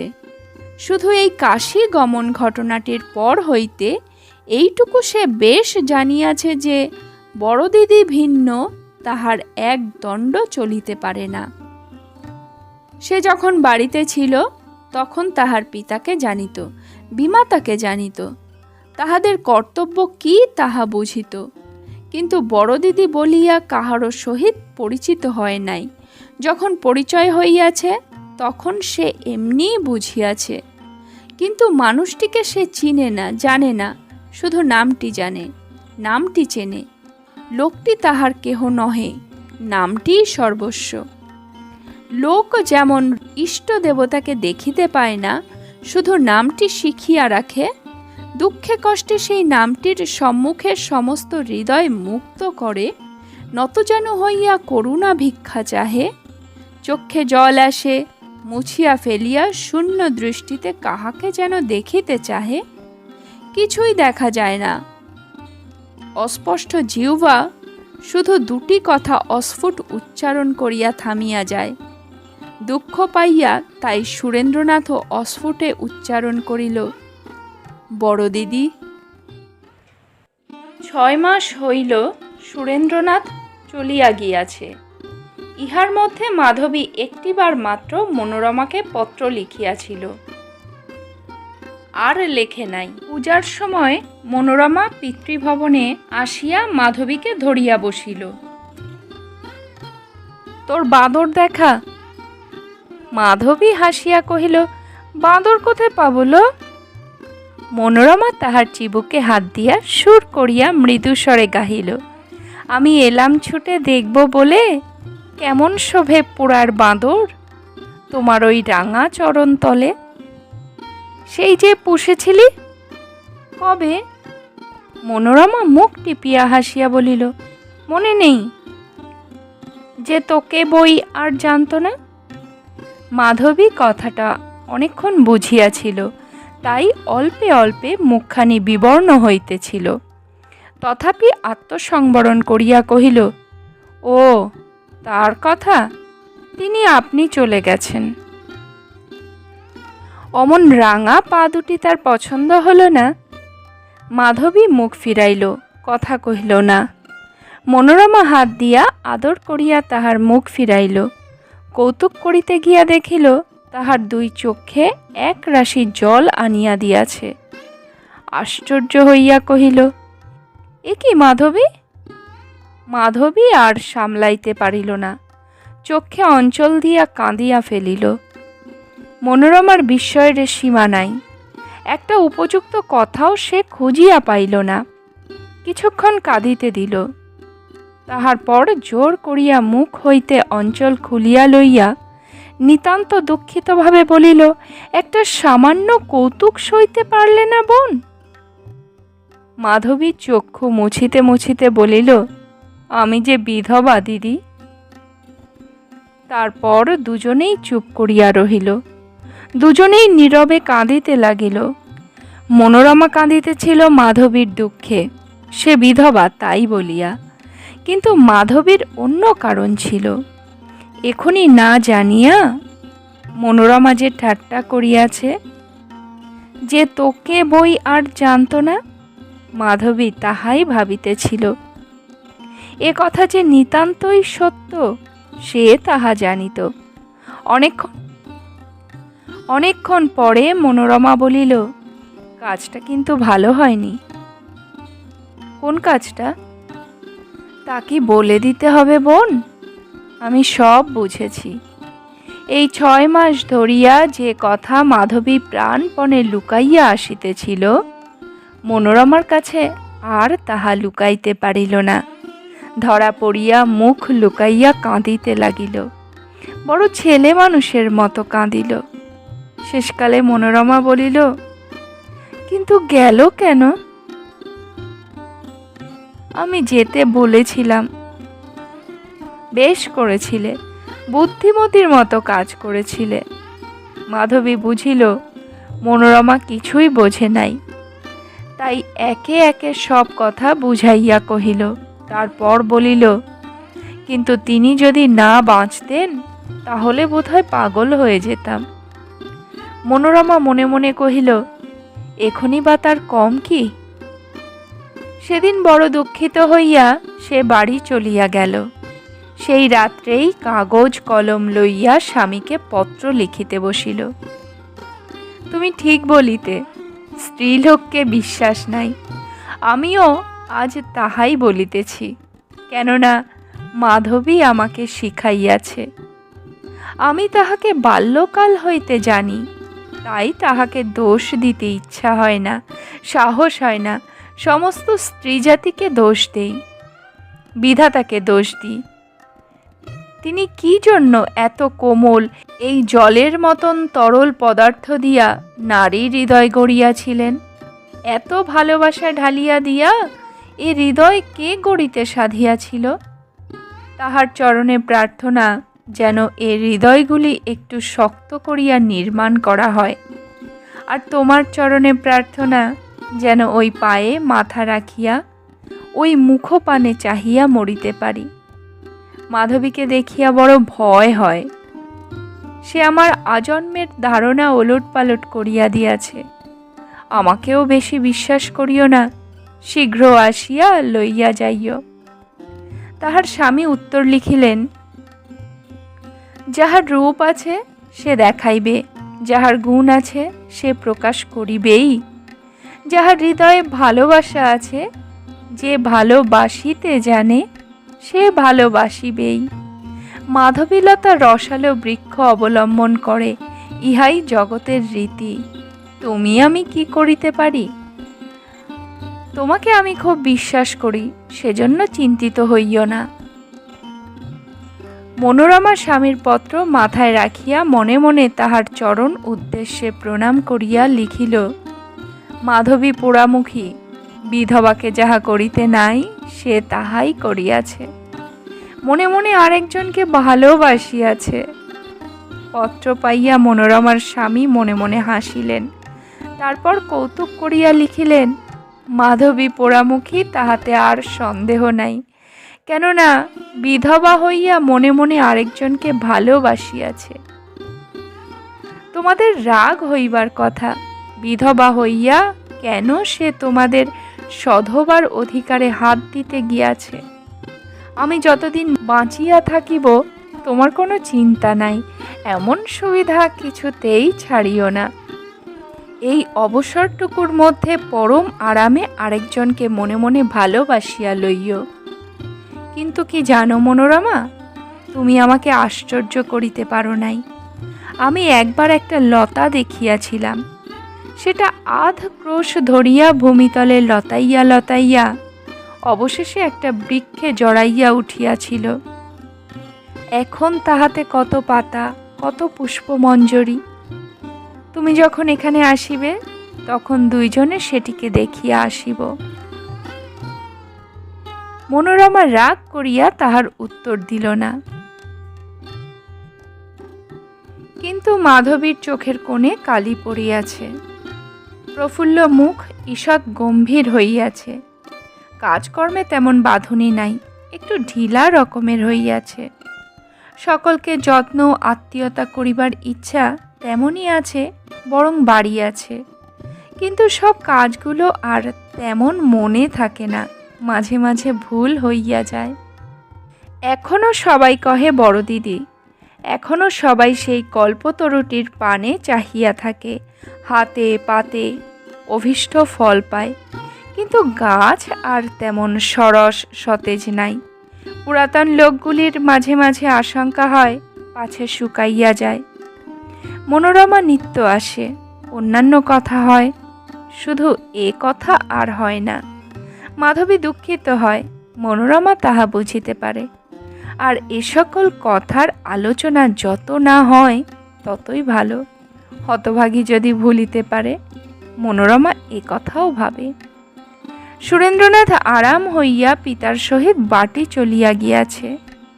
বিমাতা তাহার যত্নটা একটু কম করিতে আরম্ভ করিলেন, তাই সুরেন্দ্র শরীরে একটু আরাম পাইয়াছে। কিন্তু শরীর বেশ সারিতে পারে নাই, অন্তরে একটু ব্যথা আছে। রূপ যৌবনের আকাঙ্ক্ষা পিপাসা এখনো তাহার মনে উদয় হয় নাই, এসব সে জানিত না। পূর্বের মতো এখনো সে অন্যমনস্ক, আত্মনির্ভর শূন্য। কিন্তু কাহার উপর নির্ভর করিতে হইবে এইটাই সে খুঁজিয়া পায় না। খুঁজিয়া পায় না বলিয়াই সেই যে নিজের কাজ নিজে দেখিতে পারে তাহাও নহে। আজও পরের পানে চাহিয়া থাকে, কিন্তু পূর্বের মতো তেমন আর মনে ধরে না। সব কাজেই যেন একটু ত্রুটি দেখিতে পায়, একটু খুঁত খুঁত করে। তাহার বিমাতা দেখিয়া শুনিয়া কহেন, সুরও আজকাল বদলে গেছে। মধ্যে একদিন তাহার জ্বর হইয়াছিল, বড় কষ্ট হইয়াছিল, চোখ দিয়া জল গড়াইয়া পড়িল। বিমাতা কাছে বসিয়াছিলেন, তিনিও একটা নতুন জিনিস দেখিলেন। মুহূর্তের মধ্যে তার চক্ষু ফাটিয়া জল বাহির হইল। আদর করিয়া তাহার চক্ষু মুছাইয়া কহিলেন, সুরো, কেন বাবা? সুরেন্দ্র চুপ করিয়া রহিল। তারপর একখানা পোস্টকার্ড চাহিয়া লইয়া আঁকাবাঁকা অক্ষরে লিখিয়া দিল, বড় দিদি, আমার জ্বর হইয়াছে, বড় কষ্ট হইতেছে। পত্রখানা ডাকঘরে পৌঁছিল না। প্রথমে শয্যা হইতে মেঝের উপর পড়িল, তাহার পরে যে ঘর ঝাঁটাইতে আসিল সে বেদানার খোসা, বিস্কুটের টুকরো, আঙুরের তুলা এবং সেই চিঠিখানি সব একসঙ্গে ঝাঁটাইয়া বাহিরে ফেলিয়া দিল। সুরেন্দ্রনাথের প্রাণের আকাঙ্ক্ষা ধুলা মাখিয়া, হাওয়ায় উড়িয়া, শিশিরে ভিজিয়া, রোদ খাইয়া অবশেষে একটা বাবলা গাছের তলায় পড়িয়া রহিল। প্রথমে সে একখানি মূর্তিমতী উত্তরের আশায় চাহিয়া রহিল, তাহার পর একখানি হস্তাক্ষর। কিন্তু অনেক দিন কাটিয়া গেল, কিছুই আসিল না। ক্রমে তাহার জ্বর সারিয়া গেল, পথ্য করিয়া উঠিয়া বসিল। তাহার পর তাহার জীবনে এক নতুন ঘটনা ঘটিল।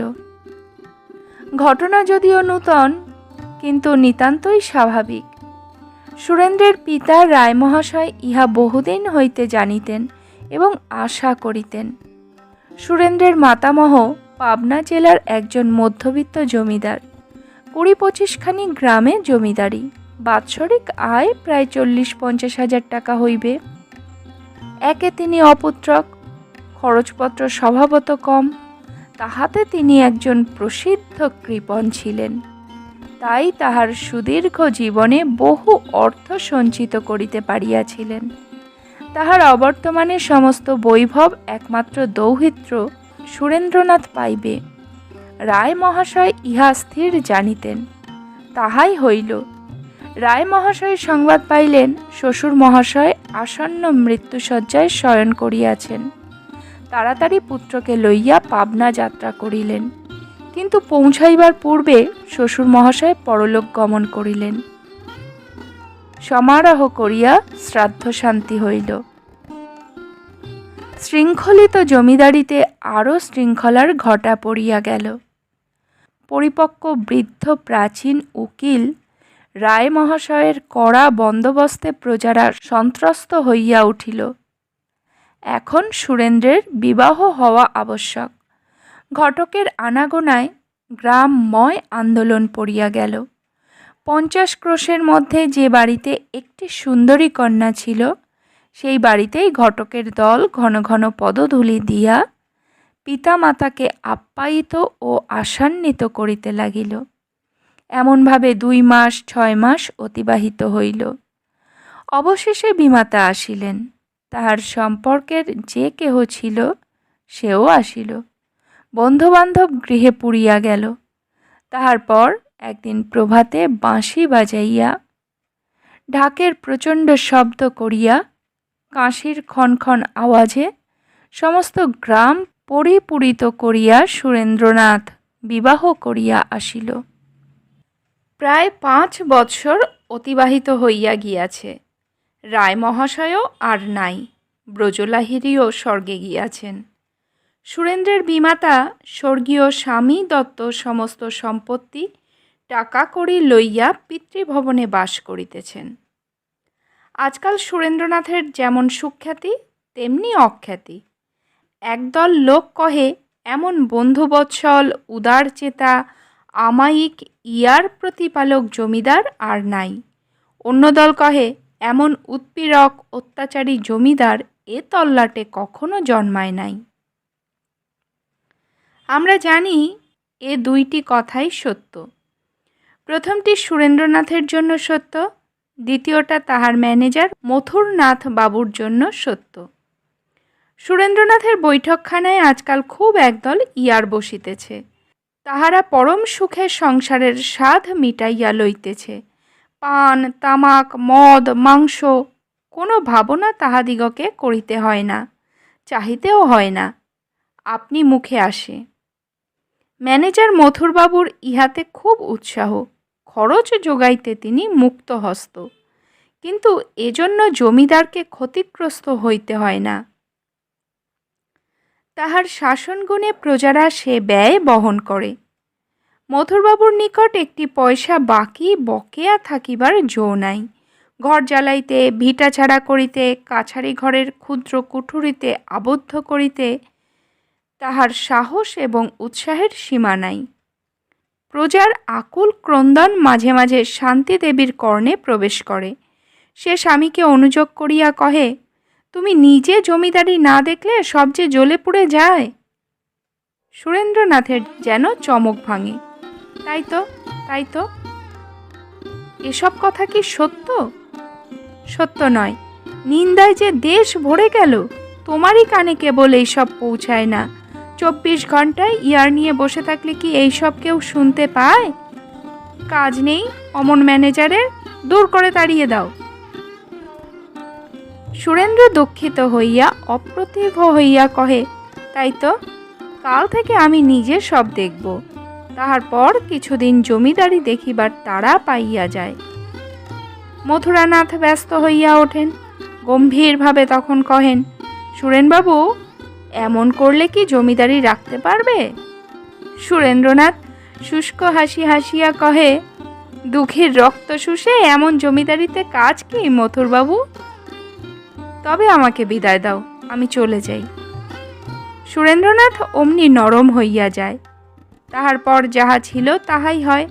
সুরেন্দ্রনাথ বৈঠকখানা হইতে আর বাহির হয় না। সম্প্রতি আবার একটা নতুন উপসর্গ জুটিয়াছে। বাগান বাটি প্রস্তুত হইয়াছে এবং তাহাতে নাকি এলোকেশি বলিয়া কে একটা মানুষ কলিকাতা হইতে আসিয়াছে। নাচিতে গাহিতে খুব মজবুত, দেখিতে শুনিতেও মন্দ নয়। ভগ্ন মধুচক্র মৌমাছির মতো বৈঠকখানা ছাড়িয়া ঝাঁক বাঁধিয়া ইয়ারের দল সেই দিকে ঝুঁকিয়াছে। তাহাদের আনন্দ ও উৎসাহ রাখিবার স্থান নাই। সুরেন্দ্রনাথকেও তাহারা সেই দিকে টানিয়া লইয়া গিয়াছে। আজ 3 দিন হইল শান্তির স্বামী দর্শন ঘটে নাই। 4 দিনের দিন সে স্বামীকে পাইয়া দাঁড়ে পিঠ দিয়া বলিল, এতদিন কোথায় ছিলে? বাগান বাড়িতে। সেখানে কে আছে যে 3 দিন ধরে পড়েছিলে? তাই তো, সব কথাই তাই তো, আমি সমস্ত শুনেছি। বলিতে বলিতে শান্তি কাঁদিয়া ফেলিল। আমি কি দোষ করেছি যে আমাকে পায়ে ঠেলছো? কই, তা তো আমি আবার কি করে পায়ে ঠেলতে হয়? এর চেয়ে অপমান আমাদের আর কি আছে? তাই তো, তা ওরা সব। শান্তি যেন সে কথা শুনিতে পাইল না, আরও কাঁদিয়া কহিল, তুমি স্বামী, আমার দেবতা, আমার ইহকাল, আমার পরকাল। আমি কি তোমাকে চিনি নে? আমি তো জানি আমি তোমার কেউ নই। একদিনের জন্য তোমার মন পাই না। এ যাতনা তোমাকে বলবো কি? পাছে তুমি লজ্জা পাও, পাছে তোমার ক্লেশ হয়, তাই কোনো কথা বলি না। শান্তি, কেন কাঁদো? কেন কাঁদি অন্তর্যামী জানেন। তাও বুঝতে পারি যে তুমি অযত্ন করো না, তোমার মনে ক্লেশ আছে। তুমি আর কি করবে?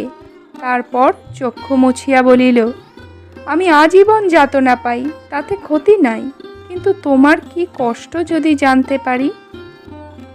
সুরেন্দ্রনাথ তাহাকে কাছে টানিয়া লইয়া সহস্তে তাহার চক্ষু মুছিয়া সস্নেহে কহিল, তাহলে কি করো শান্তি? এ কথার আর কি উত্তর আছে? শান্তি ফুলিয়া ফুলিয়া কাঁদিতে লাগিল। বহুক্ষণ পরে শান্তি কহিল, তোমার শরীরও আজকাল ভালো নেই। আজ কেন, 5 বছর থেকে নেই। যেদিন কলকাতায় গাড়ি চাপা পড়েছিলাম, বুকে পিঠে আঘাত পেয়ে 1 মাস শয্যায় পড়েছিলাম, সে অবধি শরীর ভালো নেই। সে ব্যথা কিছুতে গেল না। মাঝে মাঝে নিজেই আশ্চর্য হই কেমন করে বেঁচে আছি। শান্তি তাড়াতাড়ি স্বামীর বুকে হাত দিয়া বলিল, চলো, দেশ ছেড়ে আমরা কলকাতায় যাই, সেখানে ভালো ডাক্তার আছে। সুরেন্দ্র সহসা প্রফুল্ল হইয়া উঠিল, তাই চলো, সেখানে বড় দিদিও আছেন। শান্তি বলিল, তোমার বড় দিদিকে আমারও দেখতে ইচ্ছে করে, তাকে আনবে তো? আনবো বই কি। তাহার পর ঈষৎ ভাবিয়া বলিল, নিশ্চয়ই আসবেন, আমি মরে যাচ্ছি শুনলে। শান্তি তাহার মুখ চাপিয়া ধরিল, তোমার পায়ে পড়ি, আর ওসব বলো না। আহা, তিনি যদি আসেন তো আমার কোনো দুঃখই থাকে না। অভিমানে শান্তির বুক পুড়িয়া গেল। এইমাত্র সে বলিয়াছিল স্বামীর সে কেহ নহে। সুরেন্দ্র কিন্তু অত বুঝিল না, অত দেখিল না। যাহা বলিতেছিল তাহাতে বড় আনন্দ হয়। কহিল, তুমি নিজে গিয়ে বড় দিদিকে ডেকে এনো, কেমন? শান্তি মাথা নাড়িয়া সম্মতি দিল। তিনি এলে দেখতে পাবে আমার কোনো কষ্ট থাকবে না। শান্তির চক্ষু ফাটিয়া জল আসিতে লাগিল। পরদিন সে দাসীকে দিয়া মথুরবাবুকে সংবাদ প্রেরণ করিল যে বাগান বাটিতে যাহাকে আনা হইয়াছে, এখনই তাহাকে তাড়াইয়া না দিলে তাহাকে আর ম্যানেজারের কাজ করিতে হইবে না। স্বামীকে শাসাইয়া বলিল, আর যাই হোক, তুমি বাড়ির বার হলে আমি মাথা খুঁড়ে রক্তগঙ্গা হয়ে মরব। তাই তো, ওরা কিন্তু, আমি কিন্তুর ব্যবস্থা করছি বলিয়া শান্তি দাসীকে পুনর্বার ডাকিয়া হুকুম দিয়া দিল, দারোয়ানকে বলে দে যেন ওই হতভাগারা আমার বাড়িতে না ঢুকতে পায়। আর সুবিধা নাই দেখিয়া মথুরবাবু এলোকেশীকে বিদায় করিয়া দিলেন। ইহার দলও ছত্রভঙ্গ হইয়া পড়িল। তাহার পর তিনি চুটাইয়া জমিদারি দেখিতে মন দিলেন। সুরেন্দ্রনাথের সম্প্রতি কলিকাতায় যাওয়া হইল না। বুকের ব্যথাটা আপাতত কিছু কম বোধ হইতেছে। শান্তিরও কলিকাতা যাইতে তেমন উৎসাহ নাই। এখানে থাকিয়া যতখানি সম্ভব সে স্বামী সেবার আয়োজন করিতে লাগিল। কলিকাতা হইতে একজন বিজ্ঞ ডাক্তার আনাইয়া দেখাইল। বিজ্ঞ চিকিৎসক সমস্ত দেখিয়া শুনিয়া একটা ঔষধের ব্যবস্থা করিলেন এবং বিশেষ করিয়া সতর্ক করিয়া দিলেন যে বক্ষের অবস্থা যেমন আছে তাহাতে শারীরিক ও মানসিক কোনরূপ পরিশ্রমই সঙ্গত নহে। অবসর বুঝিয়া ম্যানেজার বাবু যেরূপ কাজ দেখিতেছিলেন তাহাতে গ্রামে গ্রামে দ্বিগুণ হাহাকার উঠিল। শান্তি মাঝে মাঝে শুনিতে পাইত, কিন্তু স্বামীকে জানাইতে সাহস করিত না। কলিকাতার বাটিতে ব্রজবাবুর স্থানে শিবচন্দ্র এখন কর্তা। মাধবীর পরিবর্তে নতুন বধূ এখন গৃহিণী। মাধবী এখনও এখানে আছে, তাই শিবচন্দ্র স্নেহ যত্ন করে, কিন্তু মাধবীর এখানে থাকিতে আর মন নাই। বাড়ির দাস দাসী চাকর গোমস্তা এখনও বড় দিদি বলে, কিন্তু সবাই বোঝে যে আরেকজনের হাতে এখন সিন্দুকের চাবি পড়িয়াছে। তাই বলিয়া শিবচন্দ্রের স্ত্রী যে মাধবীকে অবজ্ঞা বা অমর্যাদা করে তাহা নহে, কিন্তু সে এমন ভাবটি দেখাইয়া যায়, তাহাতে মাধবী বেশ বুঝিতে পারে যে এই নতুন স্ত্রীলোকটির অনুমতি পরামর্শ ব্যতীত সব কাজ করা এখন আর তাহার মানায় না। তখন বাপের আমল ছিল, এখন ভাইয়ের আমল হইয়াছে, কাজেই একটু প্রভেদ ঘটিয়াছে। আগে আদর ছিল, আবদার ছিল, এখন আদর আছে, আবদার নাই। বাপের আদরে সে সর্বময়ী ছিল, এখন আত্মীয় কুটুম্বের দলে পড়িয়াছে। এখন যদি কেহ বলেন যে আমি শিবচন্দ্র কিংবা তাহার স্ত্রীর দোষ দিতেছি, সোজা করিয়া না বলিয়া ঘুরাইয়া ফিরাইয়া নিন্দা করিতেছি, তাহা হইলে তাহারা আমাকে ভুল বুঝিয়াছেন।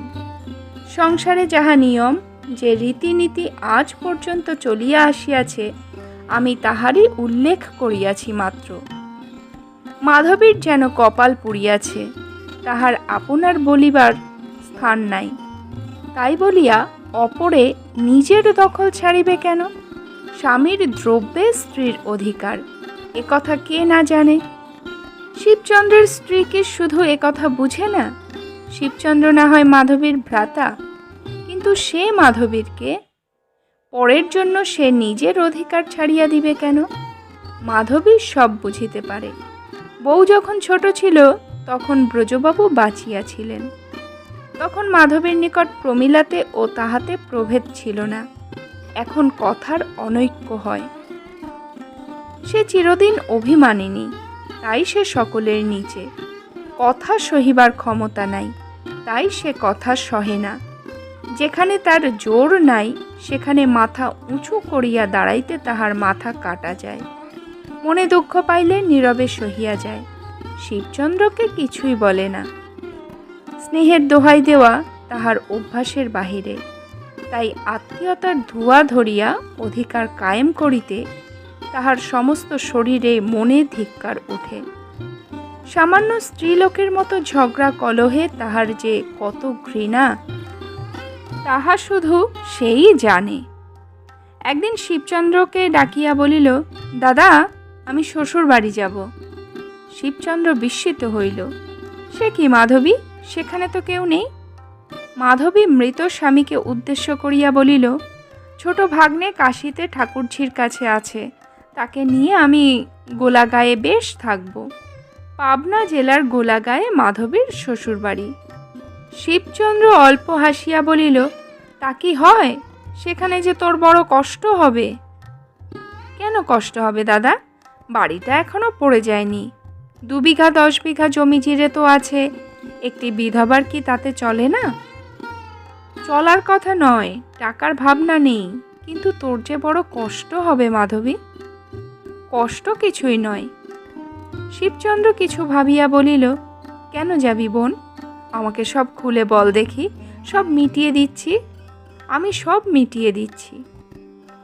ইতিপূর্বে শিবচন্দ্র বোধহয় স্ত্রীর নিকট ভগিনীর বিরুদ্ধে কিছু শুনিয়া থাকিবে, সম্ভবত তাহাই মনে হইয়াছিল। লজ্জায় মাধবীর সমস্ত মুখ রাঙা হইয়া উঠিল। সে বলিল, দাদা, তুমি কি মনে করো আমি ঝগড়া করে তোমার বাড়ি থেকে চলে যাব? শিবচন্দ্র বড় লজ্জিত হইল। তাড়াতাড়ি কহিল, না না, তা নয়, আমি ও কথা বলিনে, কিন্তু এ বাড়ি চিরদিনই তোমার, আজ কেন তবে চলে যেতে চাও? যুগপৎ দুইজনেরই সেই স্নেহময় পিতার কথা মনে পড়িল। দুইজনের চোখেই জল দেখা দিল। চোখ মুছিয়া মাধবী বলিল, আবার আসব, তোমার ছেলের যখন পইতে হবে তখন নিয়ে এসো, এখন যাই। সে তো 8-10 বছরের কথা, যদি বেঁচে থাকে তাহলে আসব। কোনো রূপেই মাধবী এখানে থাকিতে সম্মত হইল না। যাইবার উদ্যোগ করিতে লাগিল। নতুন বউকে সংসার বুঝাইয়া দিল। দাস দাসীকে ডাকিয়া আশীর্বাদ করিল। শেষ দিনটিতে শিবচন্দ্র অশ্রুপূর্ণ চক্ষে ভগিনীর কাছে আসিয়া বলিল, মাধবী, তোর দাদা কখনো তো তোকে কিছু বলেনি? মাধবী হাসিয়া বলিল, সে কি কথা দাদা? তা নয়, যদি কোনো অশুভক্ষণে, যদি কোনোদিন মুখ থেকে অসাবধানে কিছু। না দাদা, সেসব কিচ্ছু নয়। সত্যি কথা? সত্যি। তবে যা, তোর নিজের বাড়ি যেতে আর মানা করব না, যেখানে ভালো লাগে। তবে সর্বদা সংবাদ দিতে ভুলিসনি। প্রথমে মাধবী কাশী গিয়া ভগিনেয়কে সঙ্গে লইল। তাহার পর তাহার হাত ধরিয়া গোলাগাঁয়ে আসিয়া এই দীর্ঘ 7 বৎসর পরে স্বামী ভবনে প্রবেশ করিল। তখন গোলাগাঁয়ে চাটুজ্জে মহাশয়ের বড় বিপদ ঘটিল। তিনি এবং যোগচন্দ্রের পিতা উভয়ে বড় বন্ধু ছিলেন। তাই মৃত্যুকালে যোগেন্দ্র যে কয় বিঘা জমি জায়দাদ ছিল তাহারই হাতে দিয়া গিয়াছিলেন। যোগেন্দ্রনাথের জীবিতকালে তিনি যে সকলের তত্ত্বাবধান করিতেন, যোগেন্দ্র সে সকলের বিশেষ কোনো সংবাদ লইত না। শ্বশুর মহাশয়ের অনেক টাকা, তাই এই ক্ষুদ্র পিতৃদত্ত বিষয়টুকু তাহার যত্নের বাহিরে ছিল। তাহার পর সে মরিবার পর চাটুজ্জে মহাশয় ন্যায্য অধিকারে বিনা বাধায় সে সকল ভোগ দখল করিতেছিলেন। এখন বিধবা মাধবী এতদিন পর ফিরিয়া আসিয়া তাহার সুশৃঙ্খল নিয়মবদ্ধ পাতা সংসারে গোলমাল বাঁধাইয়া দিল। সুতরাং চাটুজ্জে মহাশয়ের ইহা অত্যন্ত অবিচার বলিয়া মনে হইল, এবং মাধবী যে হিংসা করিয়া এমনটি করিয়াছে তাহাও তিনি স্পষ্ট বুঝিতে পারিলেন। নিতান্ত বিরক্ত হইয়া আসিয়া বলিলেন, তাই তো বৌমা, তোমার 2 বিঘা যে জমি আছে তার 10 বৎসরের খাজনা মায়ে সুদ শুদ্ধ 100 টাকা বাকি আছে, সেটা না দিলে জমি নিলাম হবার মতো হয়েছে। মাধবী ভগিনী ও সন্তোষ কুমারকে দিয়া বলাইল যে টাকার জন্য চিন্তা নাই, এবং অবিলম্বে 100 টাকা বাহিরে পাঠাইয়া দিল। অবশ্য এ টাকা চাটুজ্জে মহাশয়ের অন্য কাজে লাগিল। মাধবী কিন্তু অত সহজে ছাড়িবার লোক নহে।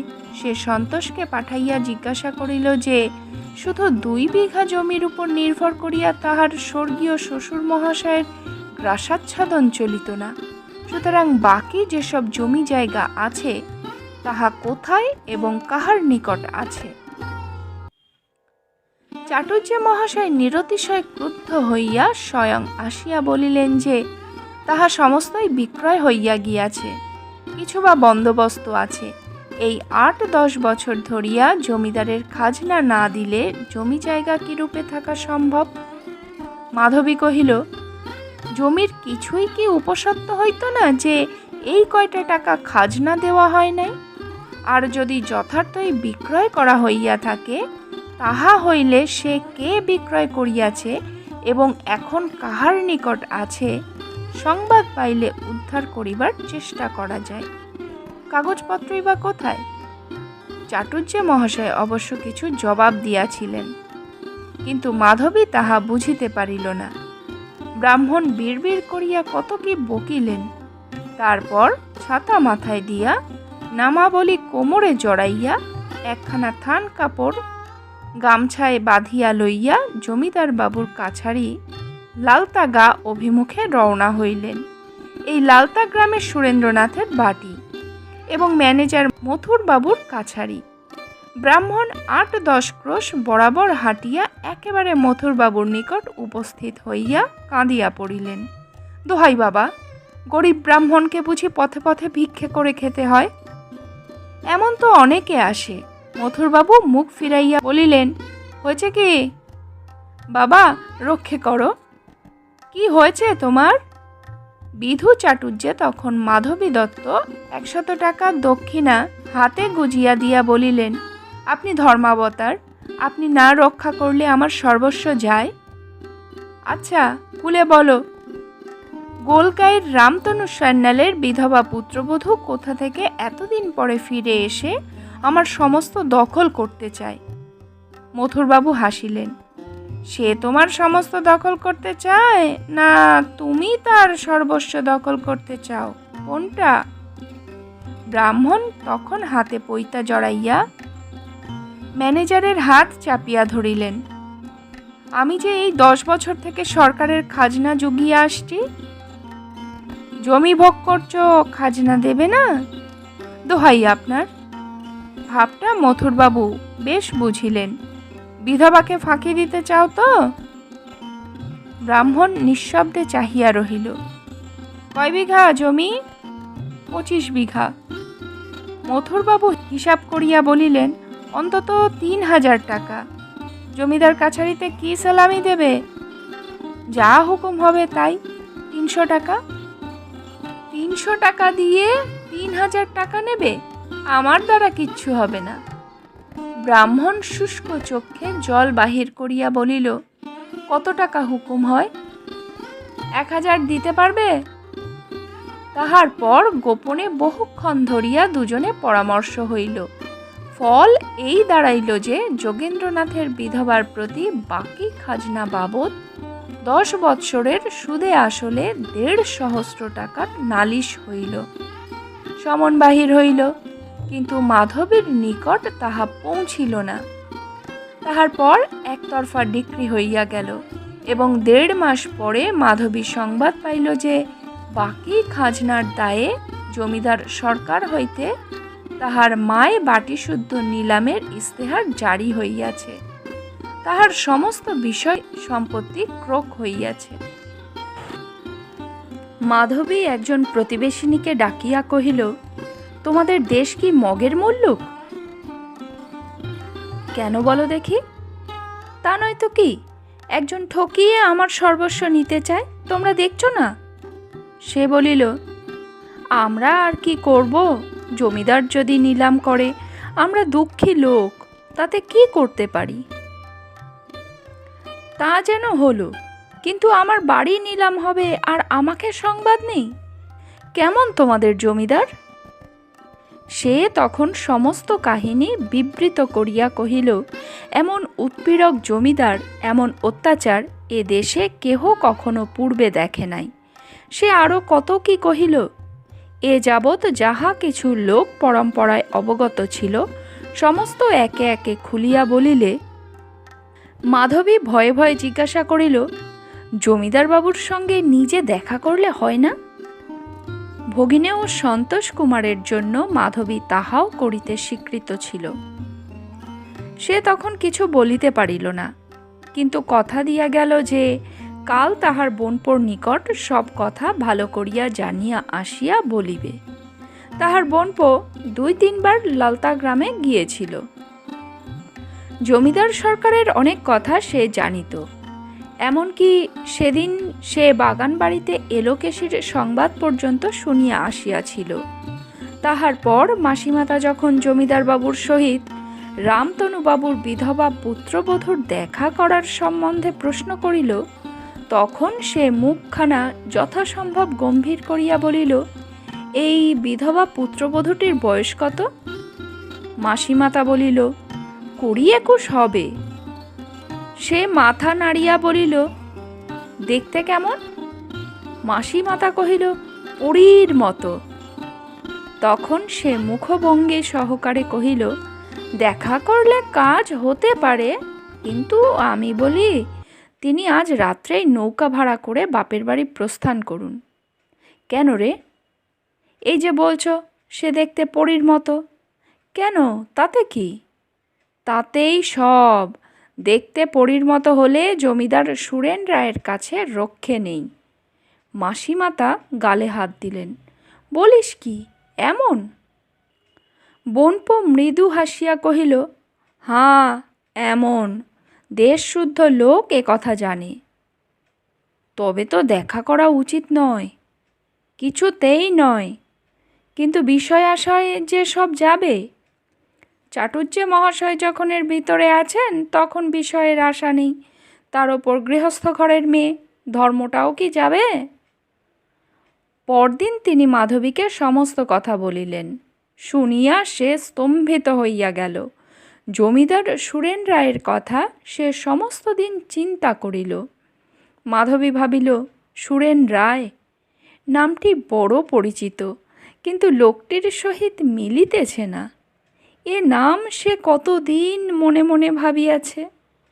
সে আজ 5 বৎসর হইল বলিয়াছিল, আবার বহুদিন পর মনে পড়িল। স্বপ্নে ও নিদ্রায় মাধবীর সে রাত্রি বড় দুঃখে কাটিল। অনেকবার পুরনো কথাগুলি মনে পড়িতেছিল, অনেকবার চোখে জল আসিয়া পড়িতেছিল। সন্তোষ কুমার তাহার মুখ পানে চাহিয়া ভয়ে ভয়ে কহিল, মামিমা, আমি মার কাছে যাব। মাধবী নিজেও কয়েকবার এ কথা ভাবিতেছিল, কেননা এখানকার বাস যখন উঠিয়াছে তখন কাশীবাস ভিন্ন অন্য কোনো উপায় নাই। সন্তোষের জন্য সে জমিদারের সহিত দেখা করিবে মনে করিয়াছিল, কিন্তু তাহা হয় নাই। পাড়া প্রতিবেশীরা নিষেধ করিতেছে।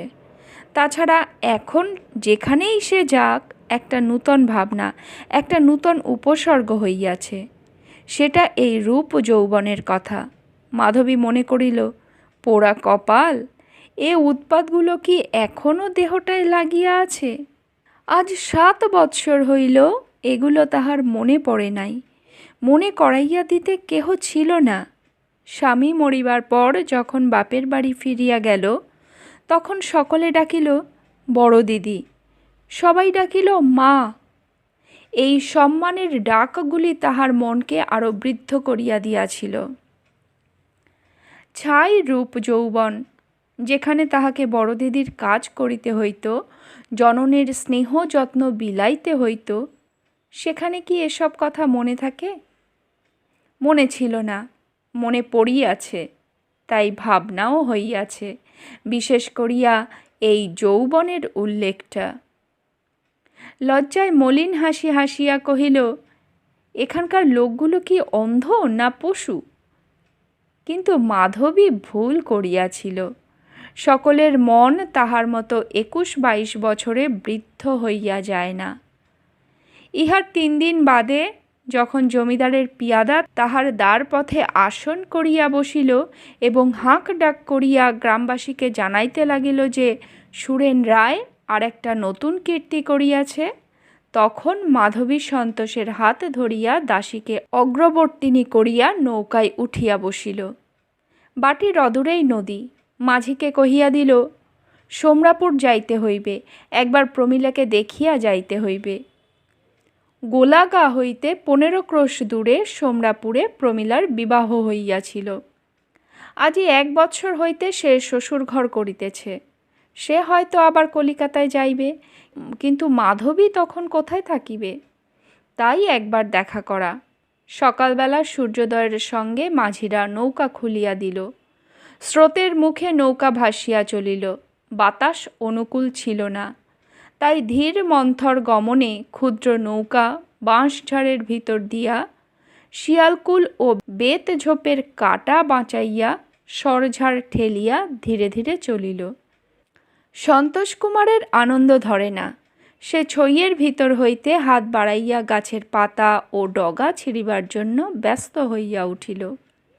মাঝিরা কহিল, বাতাস না থামিলে কাল দুপুর পর্যন্ত নৌকা সোমরাপুর লাগিবে না। আজ মাধবীর একাদশী, কিন্তু সন্তোষ কুমারের জন্য কোথাও পানসি বাঁধিয়া পাক করিয়া তাহাকে খাওয়াইতে হইবে।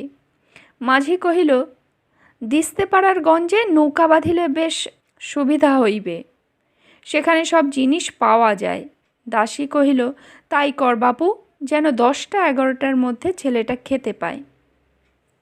কার্তিক মাস যায় যায়, একটু শীত পড়িয়াছে। সুরেন্দ্রনাথের উপরের ঘরের জানালার ভিতর দিয়া প্রাতঃ সূর্যালোক প্রবেশ করায় বড় মধুর বোধ হইতেছে। জানালার কাছে অনেকগুলি বাঁধা খাতা ও কাগজপত্র লইয়া টেবিলের এক পাশে সুরেন্দ্রনাথ বসিয়াছিল। আদায় উসুল, বাকি বকেয়া, জমা খরচ, বন্দোবস্ত, মামলা মোকদ্দমার নথিপত্র সব একে একে উল্টাইয়া দেখিতেছিল। এসব দেখাশোনা একরকম আবশ্যকও হইয়া পড়িয়াছিল এবং না হইলেও সময়ও কাটে না। শান্তির সহিত এজন্য অনেকখানি ঝগড়া করিতে হইয়াছিল। অনেক করিয়া তবে তাহাকে বুঝাইতে পারিয়াছিল যে অক্ষরের পানে চাহিলে মানুষের বুকের ব্যথা বাড়িয়া যায় না, কিংবা তৎক্ষণাৎ ধরাধরি করিয়া তাহাকে বাহিরে লইয়া যাইবার প্রয়োজন হয় না। অগত্যা শান্তি স্বীকার করিয়াছে এবং আবশ্যক মতো সাহায্যও করিতেছে। আজকাল স্বামীর উপর তাহার পুরা অধিকার, তাহার একটি কথাও অমান্য হয় না, কোনো দিনই হয় নাই। শুধু 5 জন হতভাগা ইয়ার বন্ধু মিলিয়া দিন কতক শান্তিকে বড় দুঃখ দিতেছিল।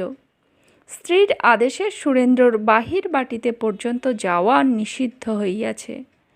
ডাক্তার মহাশয়ের পরামর্শ ও উপদেশ শান্তি প্রাণপণে খাটাইয়া তুলিবার আয়োজন করিয়াছে।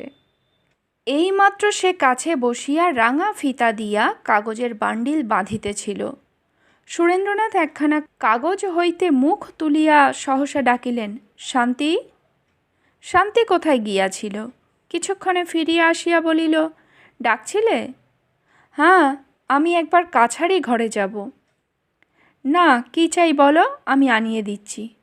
কিছু চাই না, একবার মথুরবাবুর সঙ্গে দেখা করব। তাকে ডাকিয়ে পাঠাই, তোমাকে যেতে হবে না। কিন্তু এমন সময় তাকে কেন? বলে দেব যে অঘ্রাণ মাস থেকে তাকে আর কাজ করতে হবে না। শান্তি বিস্মিত হইল, কিন্তু সন্তুষ্ট হইয়া জিজ্ঞাসা করিল, তার অপরাধ? অপরাধ যে কি তা এখন ঠিক বলতে পারছি নে, কিন্তু বড় বাড়াবাড়ি করছেন। তাহার পর আদালতের সার্টিফিকেট ও কয়েকখানা কাগজপত্র দেখাইয়া কহিলেন, এই দেখো, গোলাগাঁয়ে একজন বিধবার ঘরবাড়ির সমস্ত বেনামি নিলামে খরিদ করে নিয়েছে, আমাকে একবারও জিজ্ঞাসাও করেনি। শান্তি দুঃখিত হইয়া কহিল, আহা বিধবা, তবে এ কাজটা ভালো হয়নি, কিন্তু বিক্রি হলো কেন? 10 বৎসরের খাজনা বাকি ছিল, সুদে আসলে 1500 টাকার নালিশ হয়েছিল। টাকার কথা শুনিয়া শান্তি মথুরনাথের প্রতি একটু নরম হইয়া পড়িল। মৃদু হাসিয়া কহিল, তা ম্যানেজার বাবুর বা দোষ কি? অত টাকা কেমন করে ছেড়ে দেন? সুরেন্দ্রনাথ অন্যমনস্ক হইয়া ভাবিতে লাগিল। শান্তি প্রশ্ন করিল, অত টাকা ছেড়ে দেবে?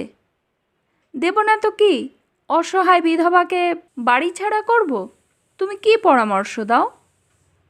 কথাটার ভিতর যতটুকু জ্বালা ছিল সবটুকু শান্তির গায়ে লাগিল।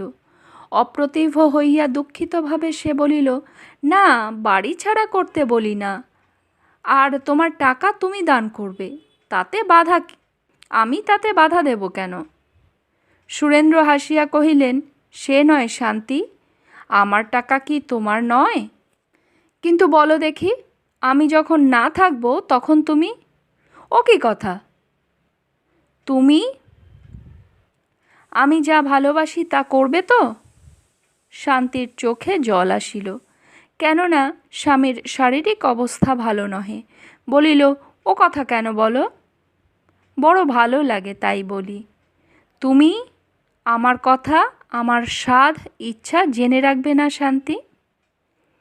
শান্তি চক্ষে অঞ্চল দিয়া মাথা নাড়িল।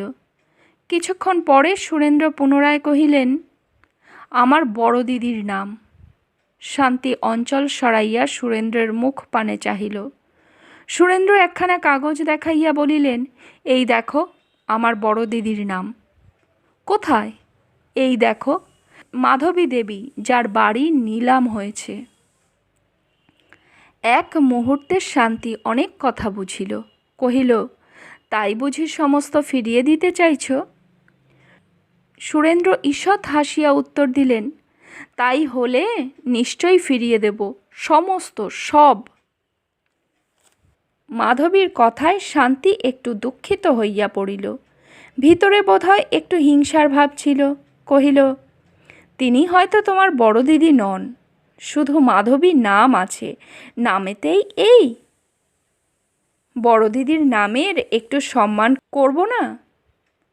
তা করো, কিন্তু তিনি নিজে কিছু জানতে পারবেন না? তা পারবেন না, কিন্তু আমি কি অসম্মান করতে পারি? নাম তো এমন কত লোকের আছে। আছে, তুমি দুর্গা নাম লিখে তাতে পা দিতে পারো? ছি, ও কি কথা, ঠাকুর দেবতার নাম নিয়ে? সুরেন্দ্রনাথ হাসিয়া উঠিলেন। আচ্ছা, ঠাকুর দেবতার নাম নাই নিলাম, কিন্তু তোমাকে আমি 5,000 টাকা দিতে পারি যদি একটা কাজ করতে পারো। শান্তি উৎফুল্ল হইয়া কহিল, কি কাজ? দেয়ালের গায়ে সুরেন্দ্রনাথের একটি ছবি ছিল। সেই দিকে দেখাইয়া দিয়া বলিলেন, এই ছবিটি যদি কি 4 জন ব্রাহ্মণ দিয়ে নদীর তীরে পোড়াতে পারো, অদূরে বজ্রাঘাত হইলে লোকের যেমন প্রথমে সমস্ত রক্ত নিমেষে সরিয়া যায়, মুখখানা সর্পদষ্ট রোগীর মতো নীলবর্ণ হইয়া থাকে, শান্তির প্রথমে সেইরূপ অবস্থা হইল। তাহার পর ধীরে ধীরে মুখে চোখে রক্ত ফিরিয়া আসিল। তাহার পর করুণ দৃষ্টিতে স্বামীর মুখ পানে চাহিয়া সে নিঃশব্দে নিচে নামিয়া গেল। পুরোহিত ডাকাইয়া রীতিমতো শান্তি সস্তায়নের ব্যবস্থা করিয়া রাজার অর্ধেক রাজত্ব মানত করিয়া মনে মনে প্রতিজ্ঞা করিল যে এই বড় দিদি যিনিই হউন, ইহার সম্বন্ধে সে আর কোনো কথা কহিবে না। তাহার পরে ঘরে দ্বার দিয়া বহুক্ষণ ধরিয়া সে অশ্রুমোচন করিল। এ জীবনে এমন কটু কথা সে আর কখনো শোনে নাই। সুরেন্দ্রনাথও কিছুক্ষণ চুপ করিয়া বসিয়া রহিলেন। তাহার পর বাহিরে চলিয়া গেলেন। কাছারিতে মথুরবাবুর সহিত সাক্ষাৎ হইল। প্রথমে জিজ্ঞাসা করিলেন, গোলগায়ে কার সম্পত্তি নিলাম হয়েছে? মৃত রামতনু সান্যালের বিধবা পুত্রবধূর। কেন? 10 বছরের মালগুজারি বাকি ছিল। কই খাতা দেখি। মথুরনাথ প্রথমে হতবুদ্ধি হইয়া গেল। তাহার পর কহিল, খাতাপত্র এখনো পাবনা থেকে আনা হয়নি। আনতে লোক পাঠাও। বিধবার থাকবার স্থানটুকু পর্যন্ত রাখনি? বোধহয় নেই। তবে সে কোথায় থাকবে? মথুরনাথ সাহস সঞ্চয় করিয়া কহিল, এতদিন যেখানে ছিল সেখানে থাকবে বোধহয়। এতদিন কোথায় ছিল? কলিকাতায়, তাহার পিতার বাটিতে। পিতার নাম কি জানো? জানি, ব্রজরাজ লাহিড়ী। বিধবার নাম মাধবী দেবী। নত মুখে সুরেন্দ্রনাথ সেখানে বসিয়া পড়িলেন। মথুরনাথ ভাবগতিক দেখিয়া ব্যস্ত হইয়া জিজ্ঞাসা করিল, কি হল? সুরেন্দ্রনাথ সে কথার কোনো উত্তর না দিয়া একজন ভৃত্যকে ডাকিয়া কহিলেন, একটা ভালো ঘোড়া শীঘ্র জিন কষিতে বলো। আমি এক্ষুনি গোলাগাঁয়ে যাব। এখান থেকে গোলাগাঁ কত দূর জানো? প্রায় 10 ক্রোশ। এখন 9টা বেজেছে, 1টার মধ্যে পৌঁছতে পারবো? ঘোড়া আসিলে তাহাতে চড়িয়া বসিয়া কহিলেন, কোন দিকে? উত্তর দিকে, পরে পশ্চিমে যেতে হবে। তাহার পর চাবুক খাইয়া ঘোড়া ছুটিয়া বাহির হইয়া গেল। এ কথা শুনিয়া শান্তি ঠাকুর ঘরে মাথা খুঁড়িয়া রক্ত বাহির করিল। ঠাকুর, এই তোমার মনে ছিল? আর কি ফিরে পাব? তাহার পর 2 জন পাইক ঘোড়ায় চড়িয়া গোলাগাঁ উদ্দেশ্যে ছুটিয়া গেল। জানালা দিয়া তাহা দেখিয়া শান্তি ক্রমাগত চক্ষু মুছিতে লাগিল। মা দুর্গা, জোড়া মোষ দেব, যা চাও তাই দেব, তাকে ফিরিয়ে দাও। বুক চিরে রক্ত দেব, যত চাও। হে মা দুর্গা, যত চাও, যতক্ষণ না তোমার পিপাসা মিটে। গোলাগাঁ পৌঁছতে আর 2 ক্রোশ আছে। অশ্বের খুর পর্যন্ত ফেনায় ভরিয়া গিয়াছে। প্রাণপণে ধুলা উড়াইয়া আল ডিঙাইয়া খানা টপকাইয়া ঘোড়া ছুটিয়া চলিয়াছে। মাথার উপর প্রচণ্ড সূর্য। ঘোড়ার উপর থাকিয়াই সুরেন্দ্রের গা বমি বমি করিয়া উঠিল। ভিতরের প্রত্যেকটি নাড়ি যেন ছিঁড়িয়া বাহির হইয়া পড়িবে। তাহার পর টপ করিয়া ফোঁটা 2-3 রক্ত কষ বাহিয়া ধূলি সারিত পিরানের উপর পড়িল। সুরেন্দ্রনাথ হাত দিয়া মুখ মুছিয়া ফেলিলেন। 1টার পূর্বেই গোলাগাঁয়ে উপস্থিত হইলেন। পথের ধারে দোকানে জিজ্ঞাসা করিলেন, এই গোলাগাঁ? হাঁ। রামতনু সান্যালের বাটি? ওই দিকে। আবার ঘোড়া ছুটিল। অল্পক্ষণে বাঞ্ছিত বাটির সম্মুখে দাঁড়াইল। দ্বারেই একজন সিপাহী বসিয়াছিল। প্রভুকে দেখিয়া সে প্রণাম করিল। বাটিতে কে আছেন? কেউ না, কেউ না? কোথায় গেলেন? ভোরেই নৌকা করে চলে গেছেন। কোথায়? কোন পথে? দক্ষিণ দিকে। নদীর ধারে ধারে পথ আছে, ঘোড়া দৌড়াতে পারবে? বলিতে পারি না, বোধ হয় নাই। পুনর্বার ঘোড়া ছুটিয়া চলিল। ক্রোশ 2 আসিয়া আর পথ নাই, ঘোড়া চলে না। ঘোড়া ছাড়িয়া দিয়া তখন সুরেন্দ্রনাথ পদব্রজে চলিলেন। একবার চাহিয়া দেখিলেন জামার উপর অনেক ফোঁটা রক্ত ধুলায় জমিয়া গিয়াছে। ওষ্ঠ বাহিয়া তখনও রক্ত পড়িতেছে। নদীতে নামিয়া অঞ্জলি ভরিয়া জল পান করিলেন। তারপর প্রাণপণে ছুটিয়া চলিলেন। পায়ে আর জুতা নাই, সর্বাঙ্গে কাদা, মাঝে মাঝে শনিতের দাগ, বুকের উপর কে যেন রক্ত ছিটাইয়া দিয়াছে। বেলা পড়িয়া আসিল, পা আর চলে না, যেন এইবার শুইতে পারিলেই জন্মের মতো ঘুমাইয়া পড়িবে। তাই যেন অন্তিম শয্যায় এই জীবনের মহাবিশ্রামের আশায় সে উন্মত্তের মতো ছুটিয়া চলিয়াছে। এ দেহে যতটুকু শক্তি আছে সমস্ত অকাতরে ব্যয় করিয়া শেষ শয্যা আশ্রয় করিবে, আর উঠিবে না। নদীর বাঁকের পাশে একখানা নৌকা না? কলমি শাকের দল কাটিয়া পথ করিতেছে। সুরেন্দ্র ডাকিল, বড় দিদি। শুষ্ক কণ্ঠে শব্দ বাহির হইল না, শুধু 2 ফোঁটা রক্ত বাহির হইল। বড় দিদি। আবার 2 ফোঁটা রক্ত। কলমির দল নৌকার গতি রোধ করিতেছে। সুরেন্দ্র কাছে আসিয়া পড়িল, আবার ডাকিল, বড় দিদি। সমস্ত দিনের উপবাস ও মনোকষ্টে মাধবী নির্জীবের মতো নিদ্রিত সন্তোষ কুমারের পার্শ্বে চক্ষু মুদিয়া শুইয়াছিল। সহসা কানে শব্দ পৌঁছিল, পুরাতন পরিচিত স্বরে, কে ডাকে না? মাধবী উঠিয়া বসিল। ভিতর হইতে মুখ বাড়াইয়া দেখিল সর্বাঙ্গে ধুলা কাদা মাখা। মাস্টার মহাশয় না? ও নয়নতারার মা, মাঝিকে শিগগিরই নৌকা লাগাতে বল। সুরেন্দ্রনাথ তখন ধীরে ধীরে কাদার উপর শুইয়া পড়িতেছিলেন। সকলে মিলিয়া সুরেন্দ্রনাথকে ধরাধরি করিয়া নৌকায় তুলিয়া আনিল। মুখে চোখে জল দিল। একজন মাঝি চিনিত, সে কহিল, লালতাগাঁয়ের জমিদার। মাধবী হৃষ্ট কবচ শুদ্ধ স্বর্ণহার কণ্ঠ হইতে খুলিয়া লইয়া তাহার হাতে দিয়া বলিল, লালতাগাঁয়ে এই রাত্রে পৌঁছাতে পারো? সবাইকে এক একটা হার দেব। সোনার হার দেখিয়া তাহাদের মধ্যে 3 জন গুণ ঘাড়ে লইয়া নামিয়া পড়িল। মা ঠাকরুন, চাঁদনি রাত, ভোর নাগাদ পৌঁছে দেব। সন্ধ্যার পরে সুরেন্দ্রনাথের জ্ঞান হইল। চক্ষু মেলিয়া তিনি মাধবীর মুখ পানে চাহিয়া রহিলেন। মাধবীর মুখে এখন অবগুণ্ঠন নাই, শুধু কপালের কিয়দংশ অঞ্চলে ঢাকা।